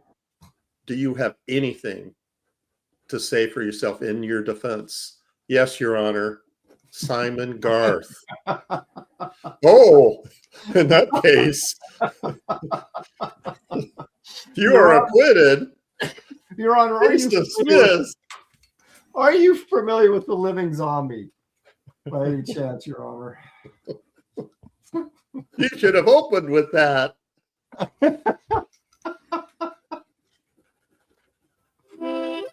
Oh my goodness. Okay. Well, how come I went black? You never go back. Oh God. Can you guys hear me? Yes. You can hear you. Why am I? No. Gala Wolf says Aaron's screen is black. Is that because of Simon Garth? He spilled a bunch of ink on his paper. Okay, I'm getting close. Okay, Dan's getting close, so he's asking for suggestions. And it does not have to be Marvel characters. Yeah, although it just so happens Marvel's ones I've been picking because I like Marvel characters. Dominating.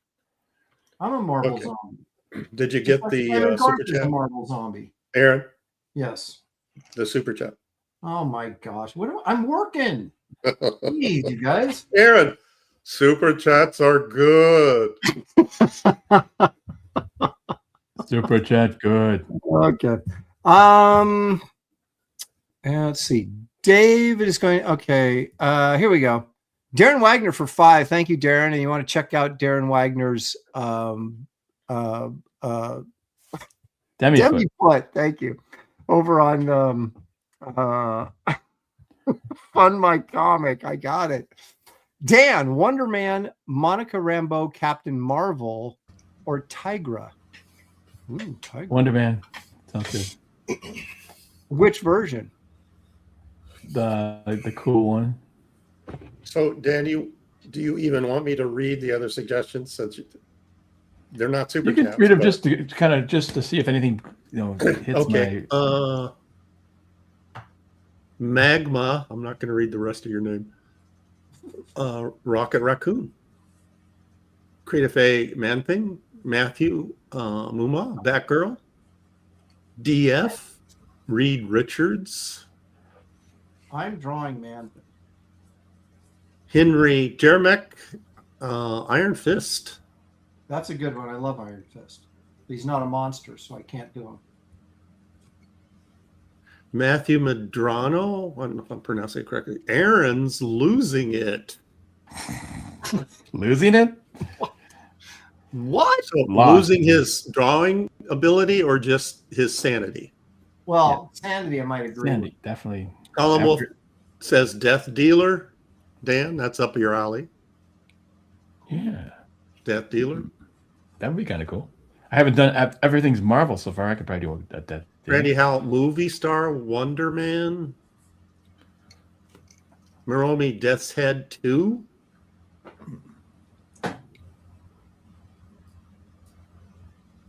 Creative Fate. Didn't I say one suggestion? He's suggesting Howard. Creative. I'm gonna read it this time. Howard the Duck. Oh, that's a good one. Ooh. I didn't even draw Howard. Yeah. Because it is a good suggestion. Otherwise, I would not have read it. So I would be hard to do. I had announced, like, in each round, please, one suggestion per person.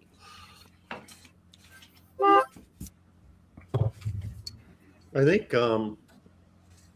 Dan's system is working. We're getting more super chats. Oh. All right. Meteor Pegasus for 5 says, "What about Etragon for Aaron?"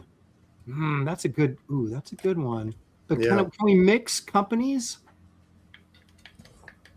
Yeah, to my rules, you can. Yeah. Okay. Aaron, would you do that? Would you mix characters? That seems so uncouth. Aaron, do you mix battery types? I never mix battery types. It's not a bad idea. So I've got the Thing, I've got the Hulk, I've got Simon Garth, Gary's favorite character, and the Man-Thing so far. So I got 2 more monsters I'm putting on here. Are you asking for suggestions, Aaron? No, maybe. Sure. Monsters. I gotta fight. I gotta fight with this idea of cross pollination. With right. Marvel and DC. I'm a little concerned about that. How about like movie monsters, like the Creature from the Black Lagoon? Monsters like that. Now, see, that requires me to actually look at reference, make sure that's true. Them right.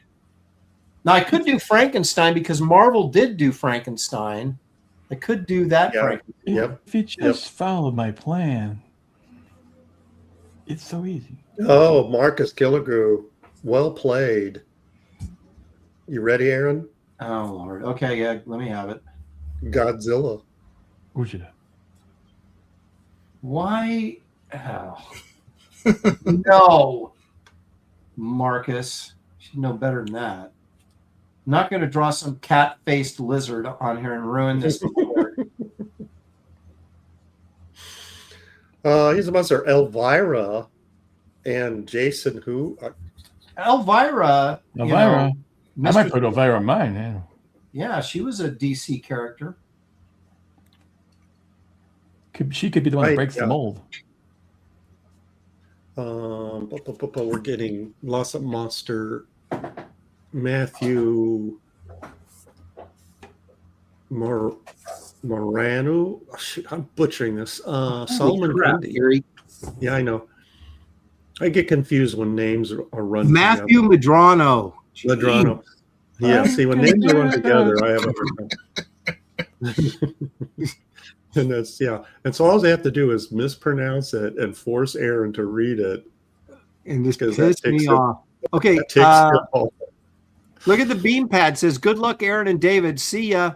Thanks for dropping by." You notice how he didn't offer Dan well wishes? It's just me and David. I don't need any help. That's why. Oh, is that it? Ooh, Devil Dinosaur. Ooh. Magma says Abomination. Abomination's not a hero. It's not that bad a drawing. What the heck? JJH 185. Morbius, the living vampire. Oh, Morbius looks a lot like Simon Garth, though. Oh my gosh! Every time you say that, I think Simon Garfunkel. Okay. Marcus says Trumpy's Godzilla didn't have a cat face. Trumpies? You mean Trimpy? Trimpy, yeah. I was thinking of our president. Gary, I am docking your pay for this week. Are you kidding me? I'm gonna hire someone else to come in and do your job. That great artist, Jim Trumpy. Good old Donald Trumpy, man. That guy was so good at drawing the Hulk. He's alive. He's the president.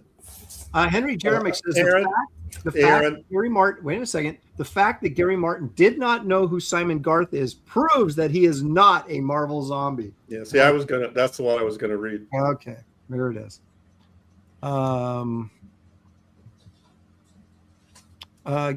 Look at Marcus Kilgore. Look, Marcus is offended. He says Trimpy's Godzilla didn't have a cat face, and he said it with a big exclamation mark. He is very disappointed in me right now. Can see that. No, okay. Someone suggested Werewolf by Night earlier. I think maybe I'm gonna go that direction. Look, I'm like so far along. What you haven't decided yet? What the heck? No, I'm drawing heads like you ordered me to do. Okay. But I'm only doing 6 because that's all that fits in the box comfortably. Okay. Who are you doing right now, Dan? Wonder Man. Just okay.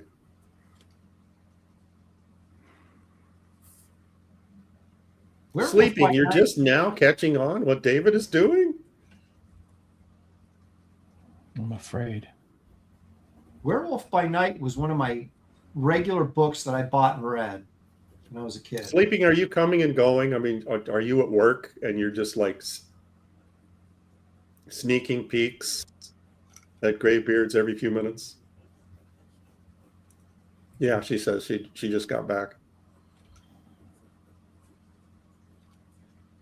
Well, we Do appreciate not listen to the show while driving, by the way, folks. Aaron, would Yes. you at all feel bad if she got fired for watching Graybeard's on the sly at work?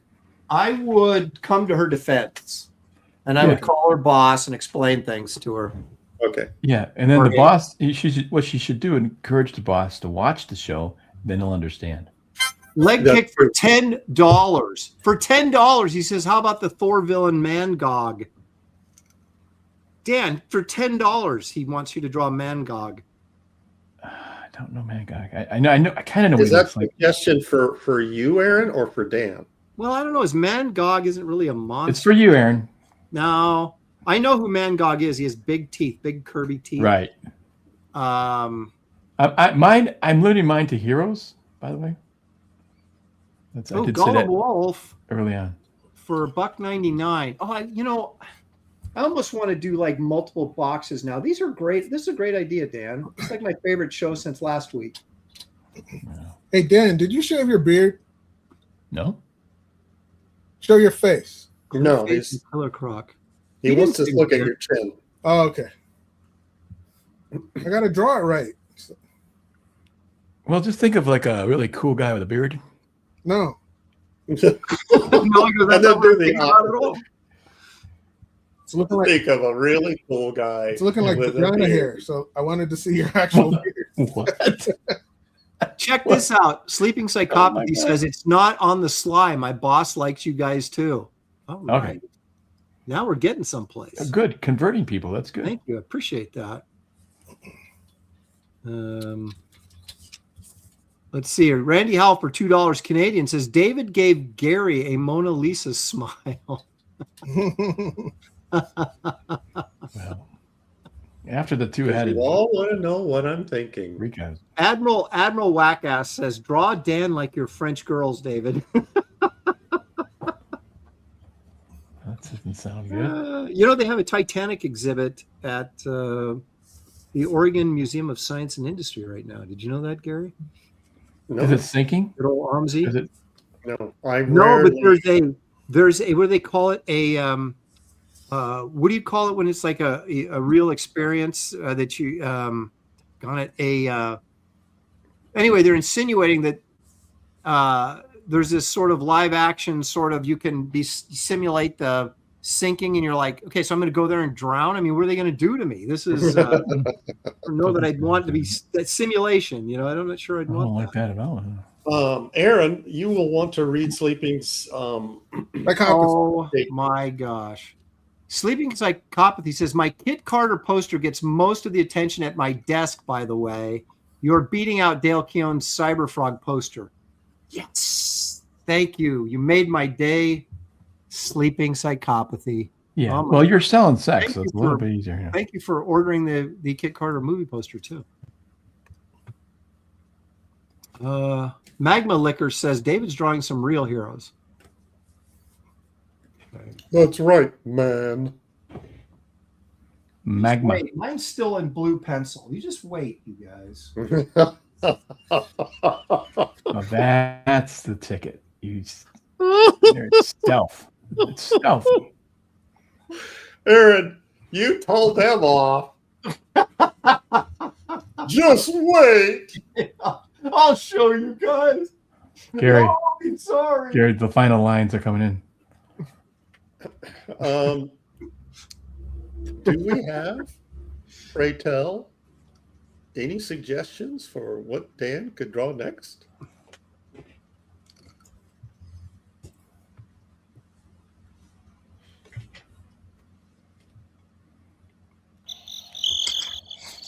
That's it. Apparently not too successful so far. Oh, I guess. Well, they don't trust me. They're just like, I'm never gonna get him to do what I want. There's no point even trying. Nightcrawler from Magma. That's a Nightcrawler, yeah. Interesting face. Matthew Mumma, Batgirl. It's gonna stick with my Steel Marvel Rage, Captain America. Yeah, it's kind of funny. Dan and I both are like going full on Marvel. You know what though? What is it? What Matthew say? Batgirl. Witch. One at a time. What'd you say, Dan? Did Matthew say Batgirl? That could be the way I break the. Yeah, and I also get from sleeping Scarlet Witch. Wait a minute. Sleeping psychopathy or sleeping Scarlet Witch? Or are there two different things? You're confusing me. No, we're so familiar with her. You don't have to use her full. Oh, I see. You've kind of nicknamed her. I get it. All right. Batgirl makes it in because Batgirl's hot. Are you doing Batgirl? Yeah. Oh, I'm doing it. So please, no more suggestions until the next round. Save those.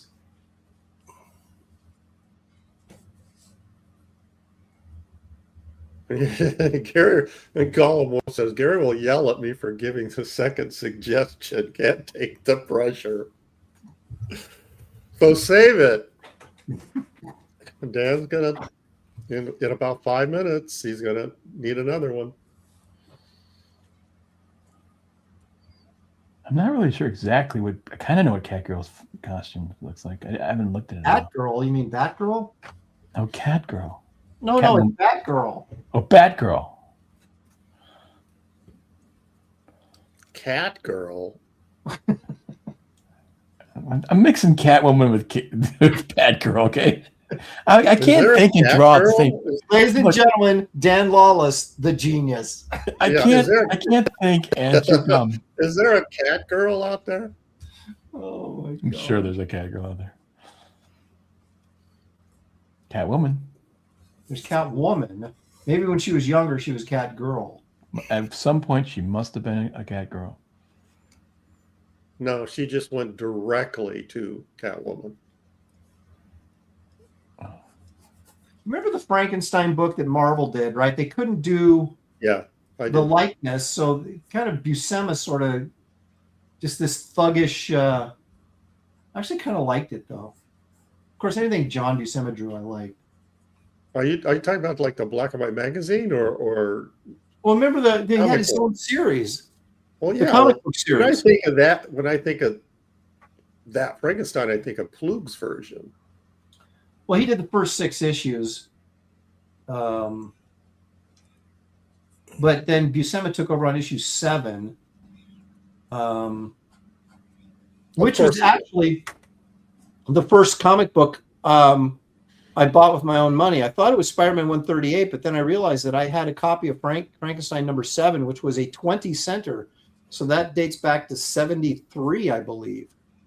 So, and that was... No, hold on a second. Let's take a chat. How many of you remember... Oh my gosh, here we go. The very first comic book you ever purchased with your own money? I'll bet they all do. What do you think, Aaron? What do you think the number is? I'm going to say 95% of your responses will be 95%. Okay, how many people are watching right now? No, that's not fair because a lot of people who watch don't participate in the chat. I'm just going to say, well, just people that respond, either yes or no, right? Yes or no. Yeah.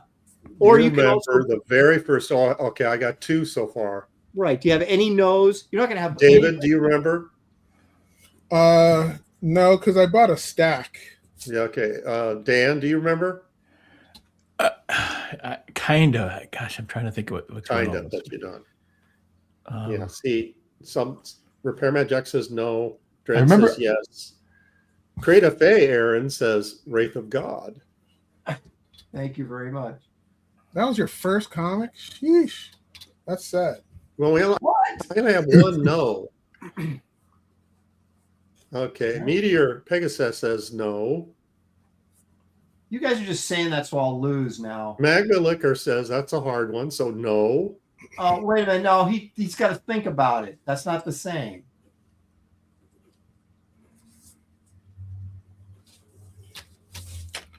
Bad Adam, you have to name the title and issue number. No, you can't just say Robert Crumb.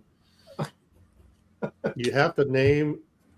Okay, J Dredd is X Factor number 26, Simonson cover. See, that's you guys could hang out, Aaron. Who said that? I got to know who my friends are. J Dredd. Okay. All right. All right. I'm going to start inking these rather exquisite headshots I've just drawn. Repairman Jack says too many beers ago. So you're blaming it on the alcohol.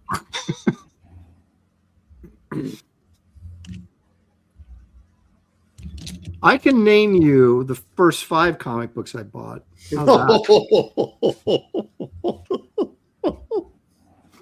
Aaron, you're just making my point for me. So it's Frankenstein number 7, but then I went on one trip with $1, and their comics were now 25 cents a piece. I got Ghost Rider number 9, which had Satan on the cover, which I got in a little bit of trouble for that.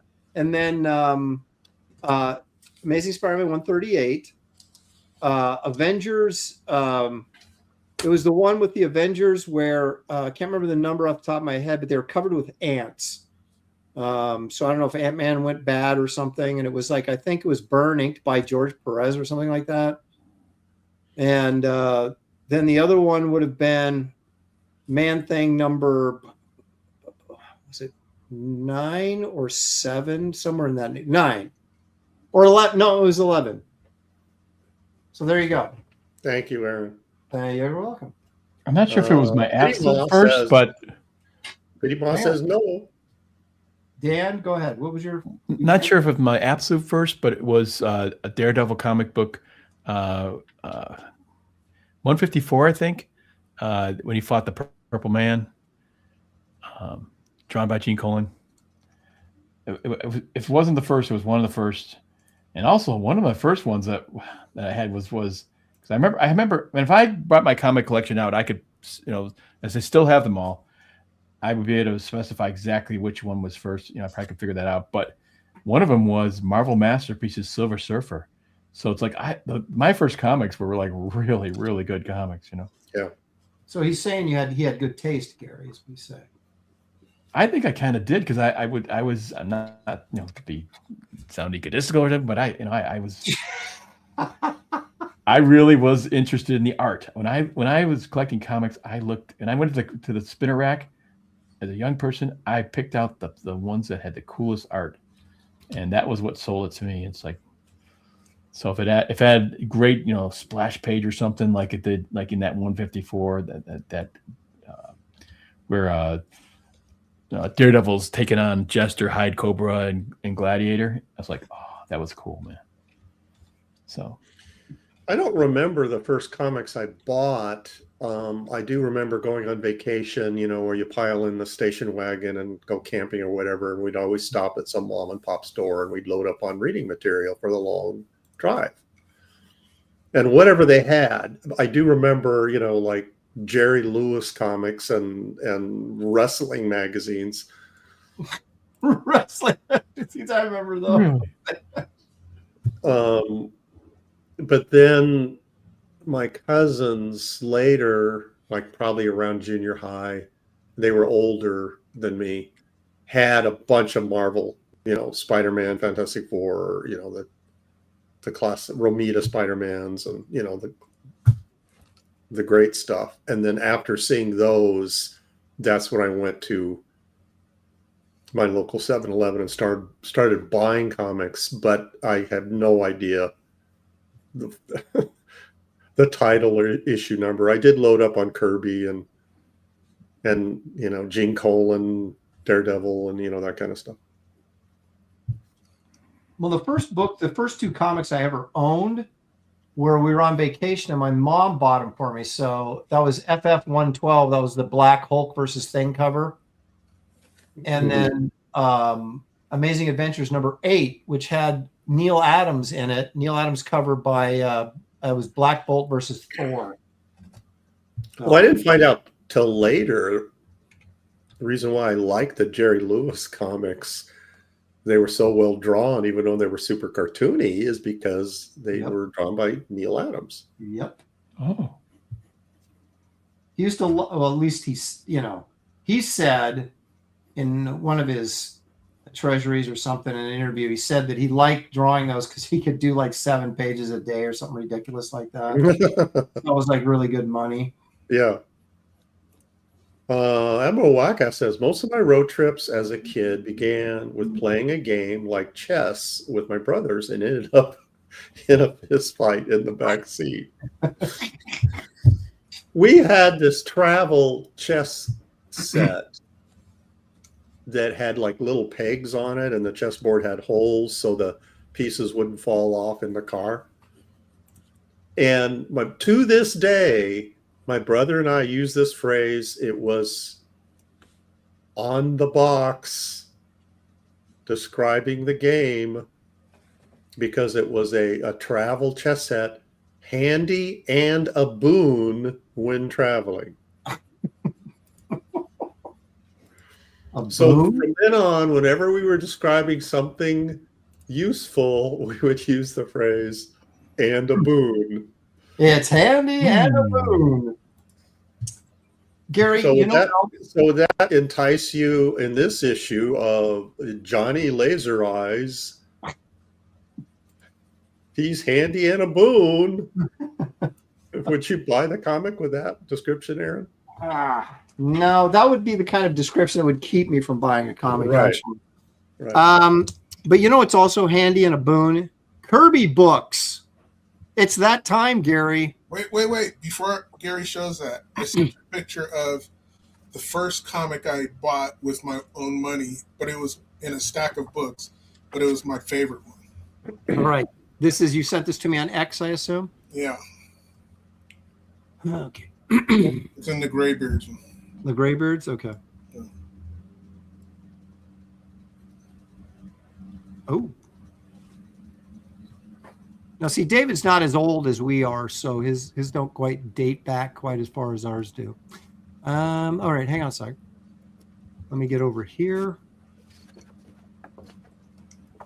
David Williams' first comic book. There it is. Batman 258. Yeah, and I had a red light in my room, and I would read it under the red light, and it made it scarier. Oh, that is cool. The red light made it cool. Oh, it made it scarier. How old were you when you were reading this? What, like 16?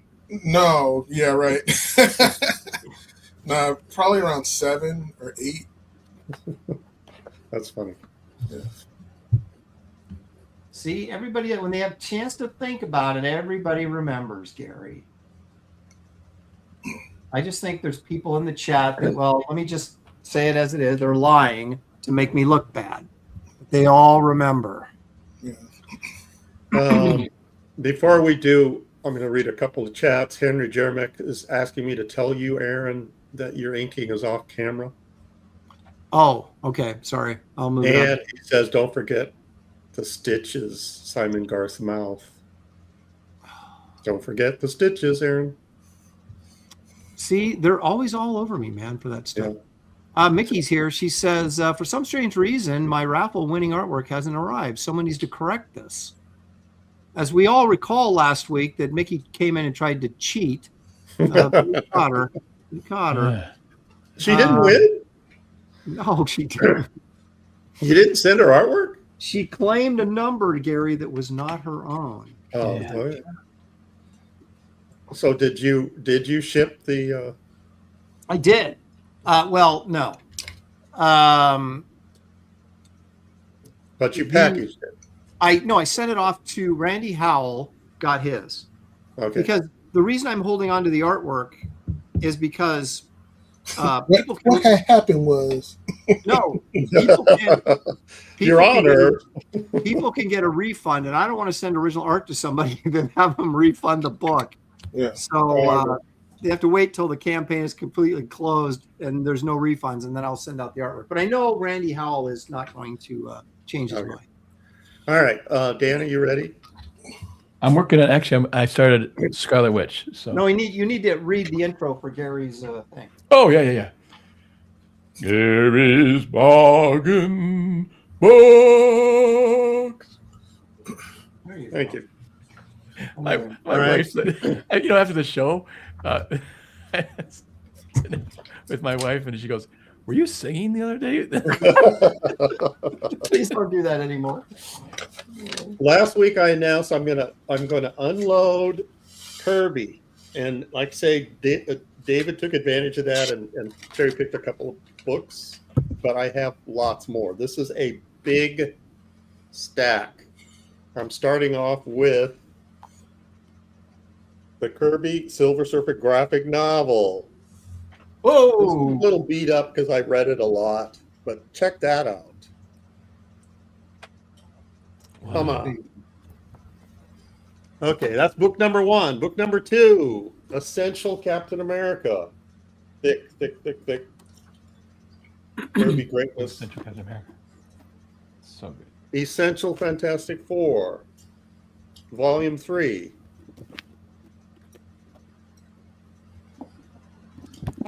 I'm sorry, I forgot to mention the rules. First one to type in sold gets the lot. If someone wants to go over the top of them, then it'll turn into an auction. Okay.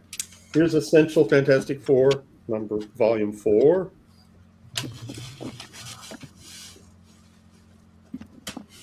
Essential 4, Volume 3.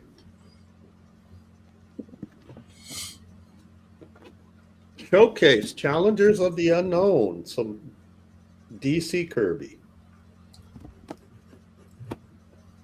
Okay, speaking of DC Kirby, trade paperback of Kirby's New Gods. Here's a trade paperback of Mr. Miracle. Here is the Tomorrow's collection of Old Gods and New. Jack Kirby's Fourth World.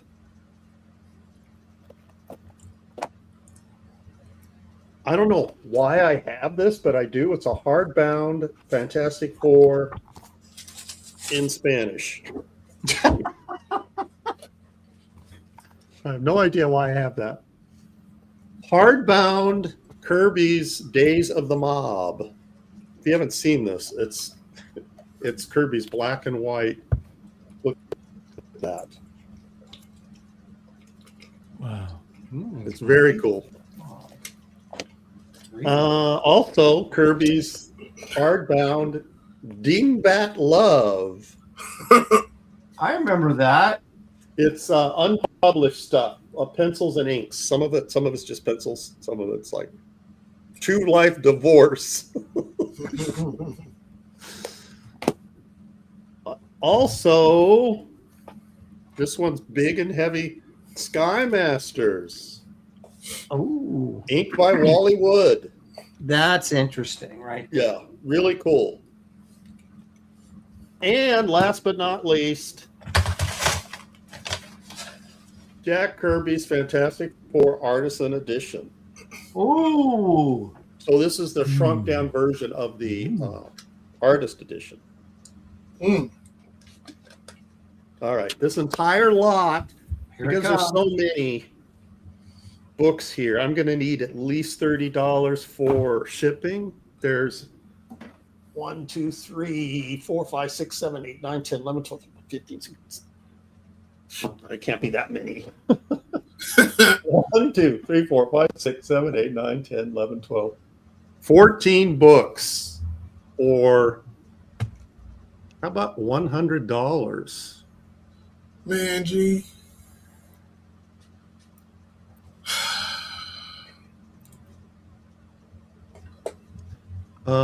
Creators say Days of the Mob and Scry Masters under 100 only. There you go. Hyperluxia sold. Yeah, Creative Pay, it would be 130 because of shipping. So Hyperluxia, if anyone wants to steal it, add a higher number than 100 in the next 1 minute.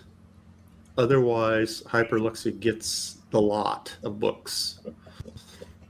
Let me type in my PayPal.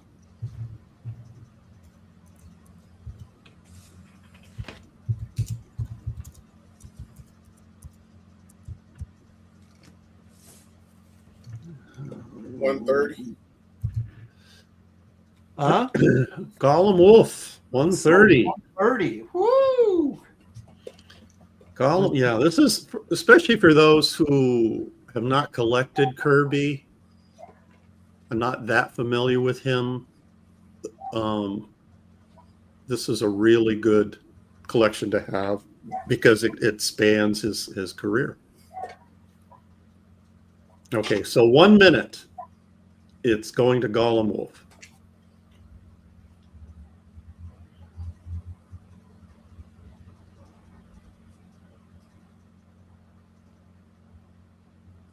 Gary is intently watching the clock. Got your pocket watch out? Got about 30 seconds. He apparently does. His stopwatch.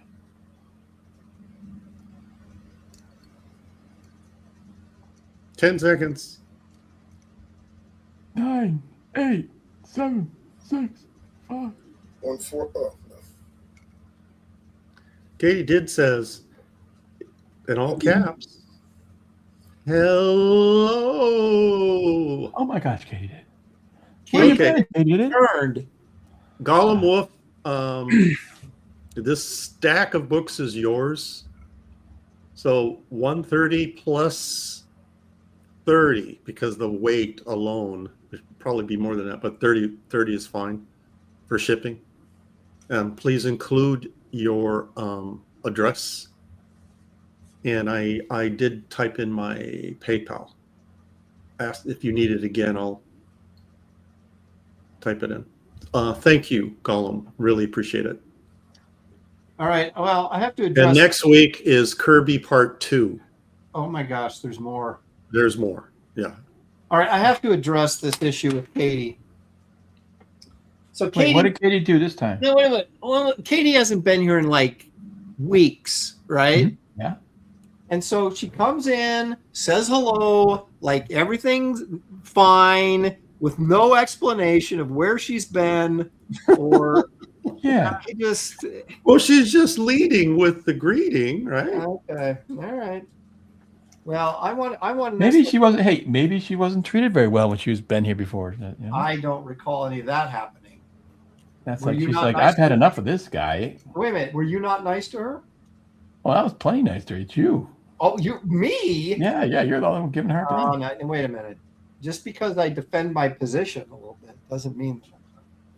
I don't know. Everything Okay, she says, she's saying that she's been busy and she finally has Wednesday night off. Okay. All right. Okay. Guess that's okay. Yeah.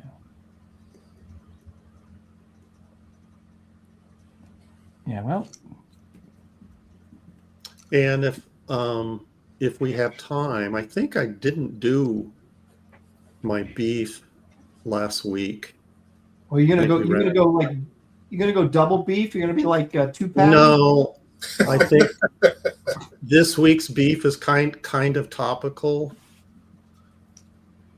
So you thought of this your beef right after Katie showed up, huh? Yeah. See? Now we know who the real problem. It's Gary. Is the problem. Yeah. Ain't nothing to do with you, Katie. I have no beef with you. Okay, we'll see. Can only hope. I'm kind of digging what I've done here. I feel a little bit like Dan right now. Yeah, but do you have the same quality? I may be feeling it, but that doesn't mean it's real. Right.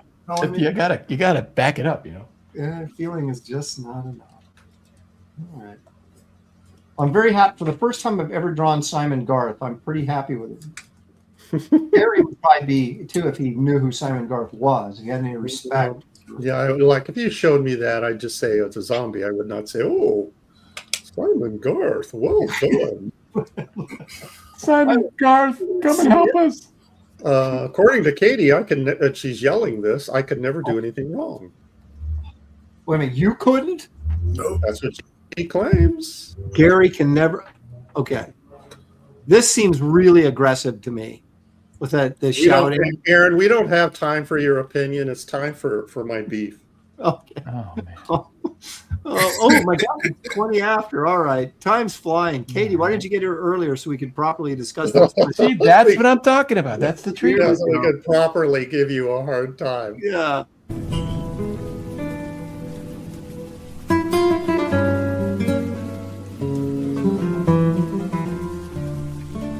What's Gary's beef? Gary, what in the world is bugging you this week? Please. Well, like I say, it's kind of topical since Dan is claimed now to be a genius. Uh-oh. Okay. Claimed? Yeah. So my beef this week is Dan's shady art shipping scheme. Oh, okay. What's wrong with that?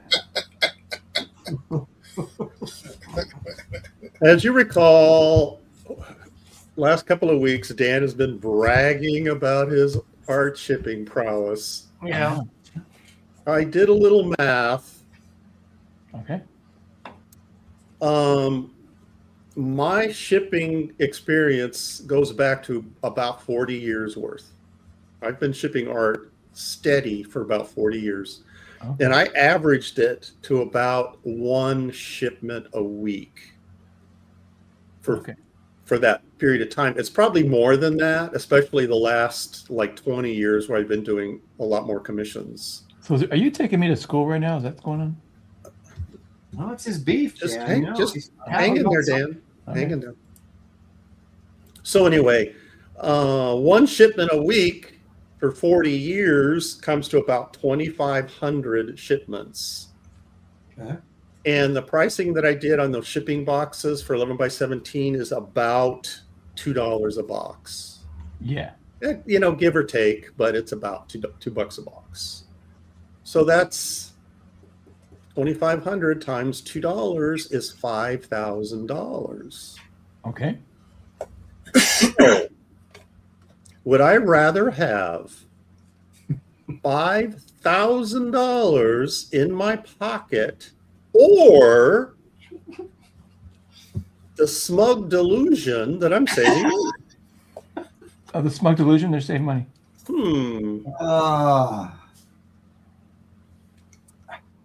Now, what'd you package up the stuff with, though? I use free FedEx boxes. I order them. They come to my door. I don't pay a dime for them. They're free, Dan. I bought FedEx boxes. Where did you get them for free? You just open an account and you request them shipping supplies, and they deliver them to you. Huh. But see, what Gary's doing is technically unethical because he's stealing from FedEx. No, I use FedEx sometimes. Okay. I admit I don't use them every time. Well, they're not. But I do use them. I used to use them exclusively. That's why. But they're more expensive. No, I mean, actually, I used to do the same thing. Because those FedEx boxes are fantastic. And then he found Jesus. I realized that I was a thief and a scumbag, and so I quit doing it. But not Gary. Yeah, so all I do is cut off the flaps and flatten them, and then just use their cardboard. Yep. Reverse it. Jesus told Gary, "Don't be stupid. Just get some FedEx boxes." Yeah. Exactly. Don't waste your. So money. That's my beef, Dad. So you're not so perfect. Well, I never said I was perfect. I said I was a genius. Night Elf DK says Gary's upset. You're gonna like this, Dan. Gary's upset. He can no longer send things with Pony Express. Yeah, that's the thing is you're calculating from like 1 million years ago, and it's like, well, that of course it's going to add up. 40, Dad. 40. Wait, how many? No million. See, that's 40 years is like 1 million years to dudes who wear their baseball caps backward. Exactly. Yeah, oh man.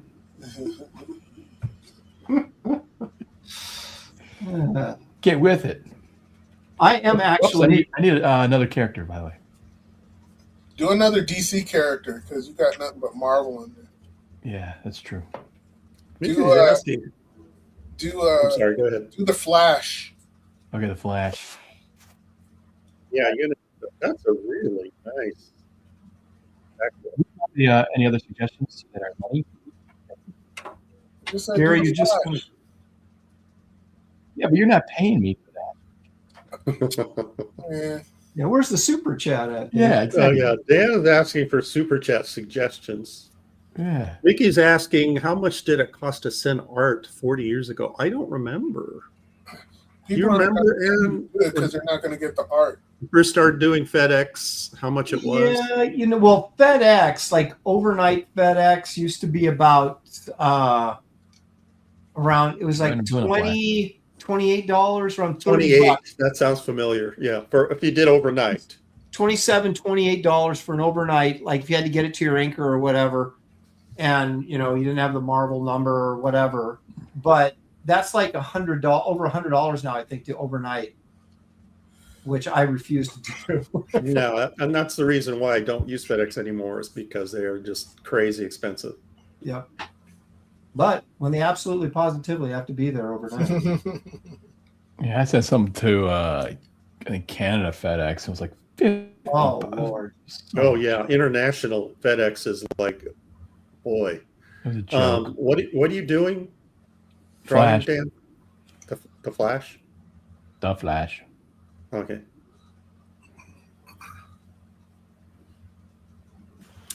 Randy Howell, Gollum Wolf. Did you get the payment? Hold on a second. Let me look. Gollum Wolf.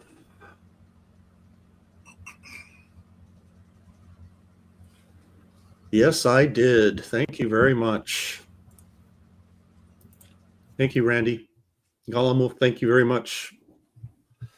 You will enjoy, I hope you enjoy these Kirby books as much as I did.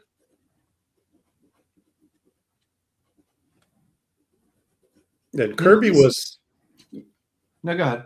My main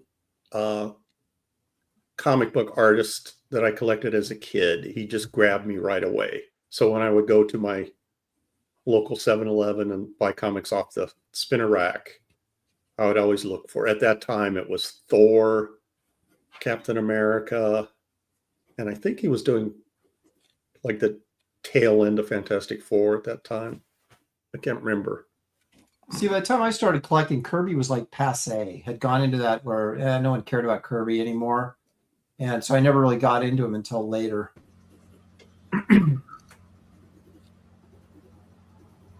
I think Kirby had gone to DC and then come back to Marvel by the time I was Okay. and that was not some of his best work. His second round at Marvel. Mickey says she just shipped large art pieces to Europe and it costs $500.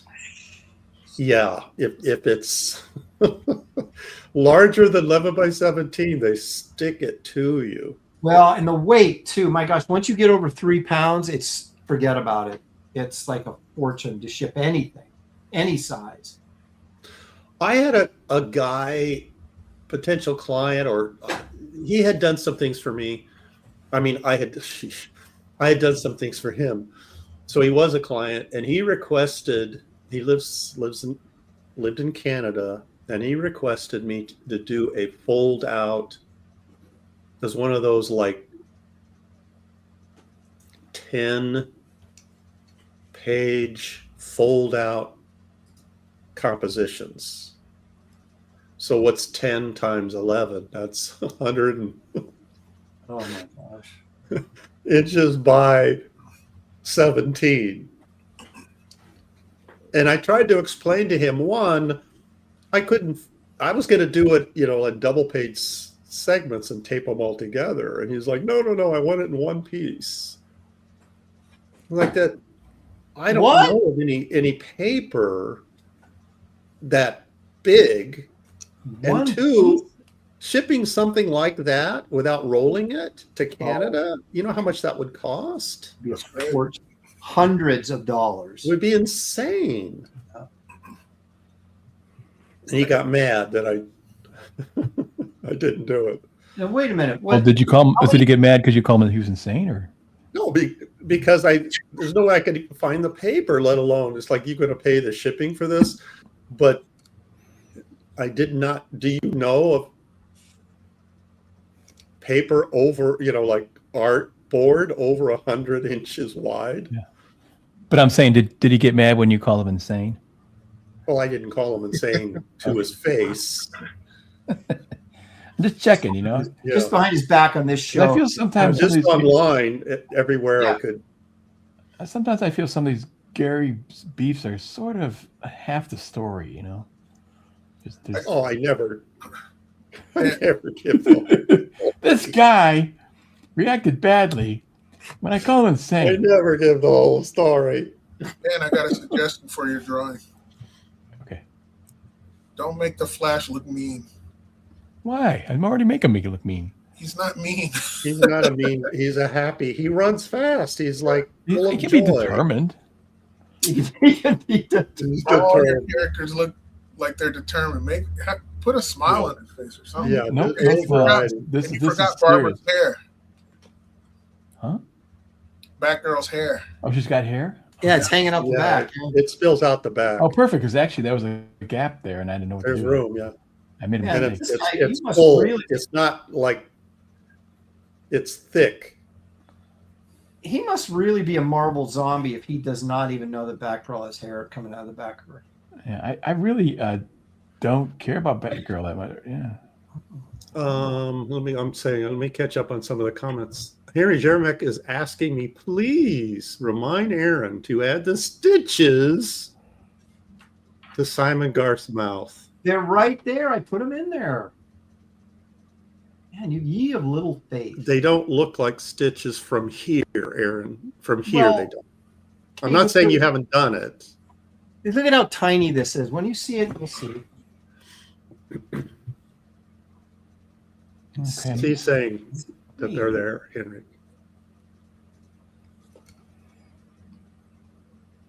All right, I'm adding little upturns in the end of his mouth here for a smile. There you go. So that's he's it's the happier moment.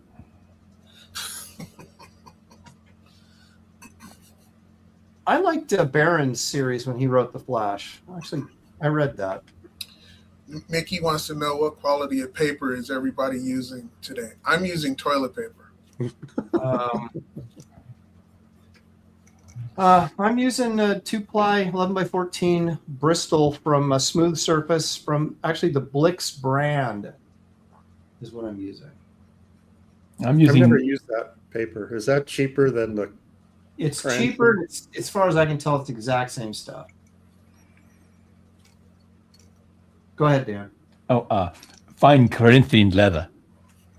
Yeah, I gave you the go ahead for that. Gee, Merry Christmas. Genius, ladies and gentlemen. Dan Lawlis. Yeah.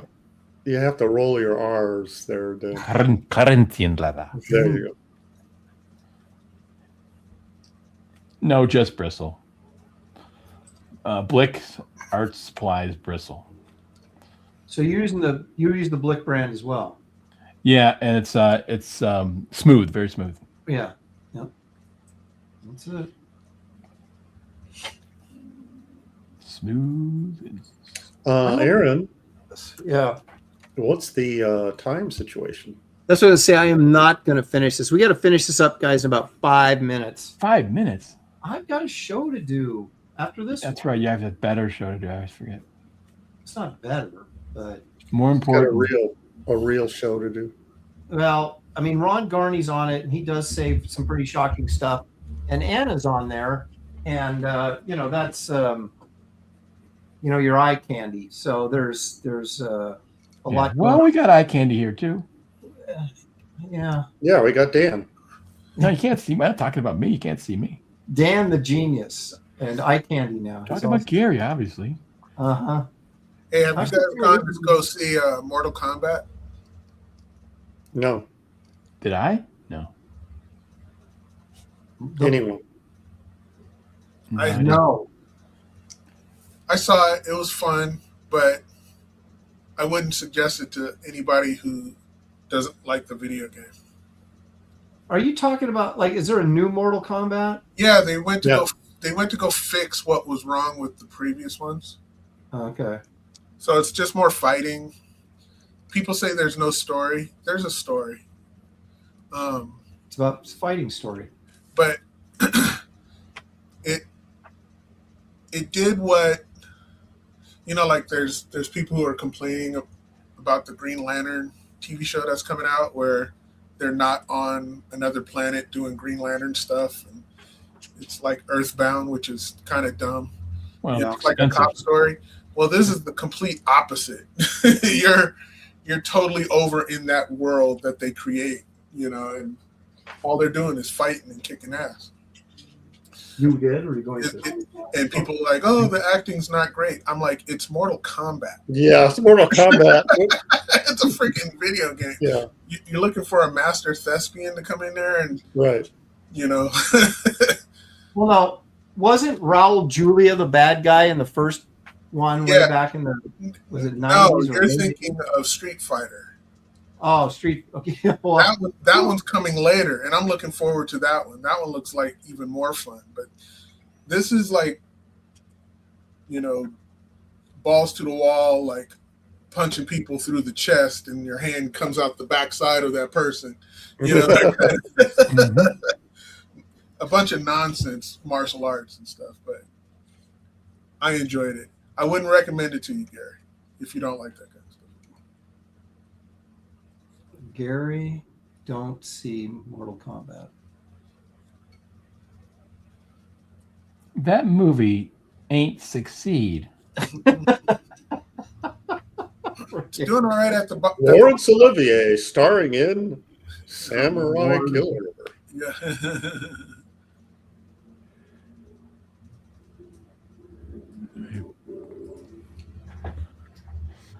I'm kind of disappointed because this is like the funnest thing I've worked on this show in a while, and I'm not going to even get close to finishing it. I'm going to have to, but I am going to finish it because I absolutely dig it. So let me finish up the thing here, and then Funnest isn't the word, is it? funnest, It's more fun. most fun. Is that correct? Matthew Mumar wants to know my opinion on Bison. Is he okay, or does he need to be bigger? He seems fine. We got to wait and see. I'm actually looking forward. I'm not the biggest fan of it, but I'm looking forward to Masters of the Universe. I'm kind of too, and It could be fun. It already looks better than Superman. Ooh, look at that hot take.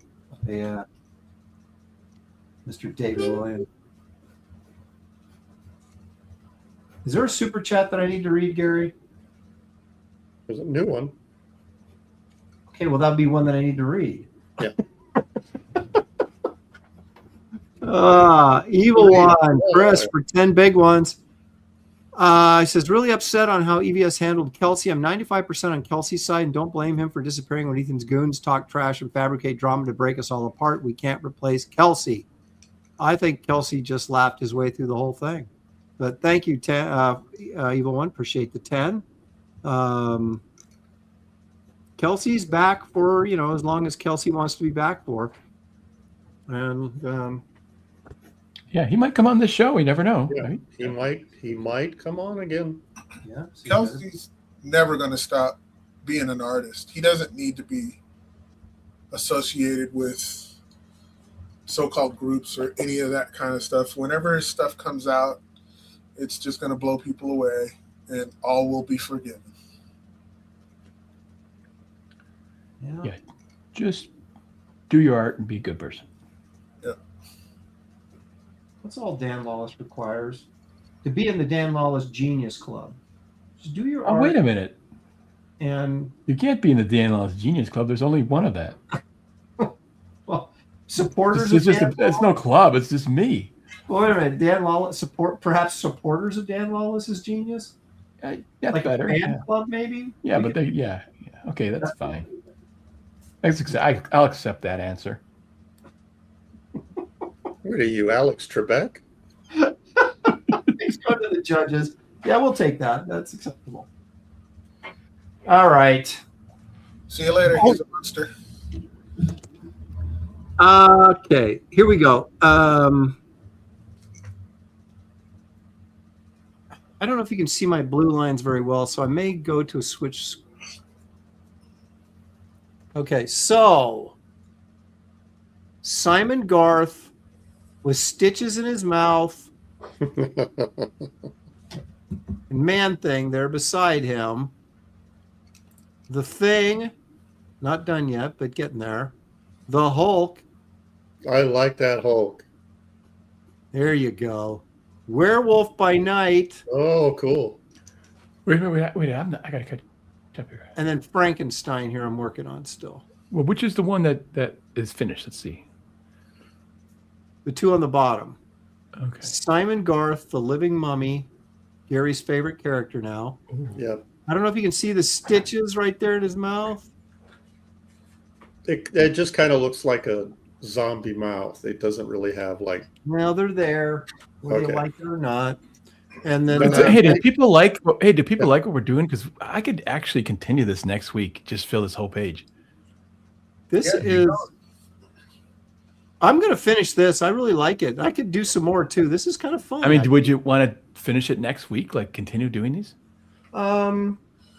If it's popular, I could be convinced. Okay, because I'm having a blast. Frankly, I'm loving drawing these faces. So there you go. That's my contract. It'll be done, and I will post it on Twitter when I get it finished. Let's see what David has done here. Oh, that's Dan. There we go. There. Hey, that's cool, man. Look at that. Look at that intense look on David's face. Look how young I look. You're like the skateboard rad dude at the top. Oh my gosh, that is so good. Look at Gary. Why look at David? Oh, I like David's face.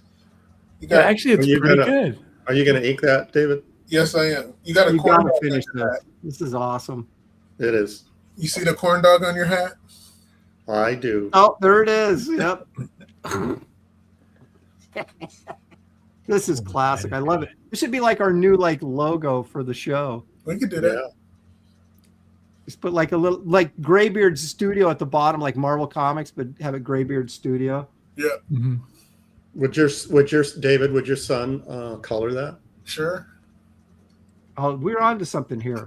The only one is Aaron. I don't know if that looks to me like Aaron. Well, it's because I never smile. So Is that it? Yeah, it seems odd. Yeah, Randy Hall's like, Aaron looks happy. What is that? What's wrong with Happy? him? Yeah. That's really good, David. That's awesome, actually. I know, I love that. That's so funny. Let's see what David just went, or pardon me, Dan went balls to the walls here. Look at what he's got going on here. But you didn't put yours in a box, so you lose. No, I never said that. You're done. You said box art. That's what you said. I was trying to. And then I said, and then rewind the tape, and then I said, you could fill the whole page with faces if you'd like to.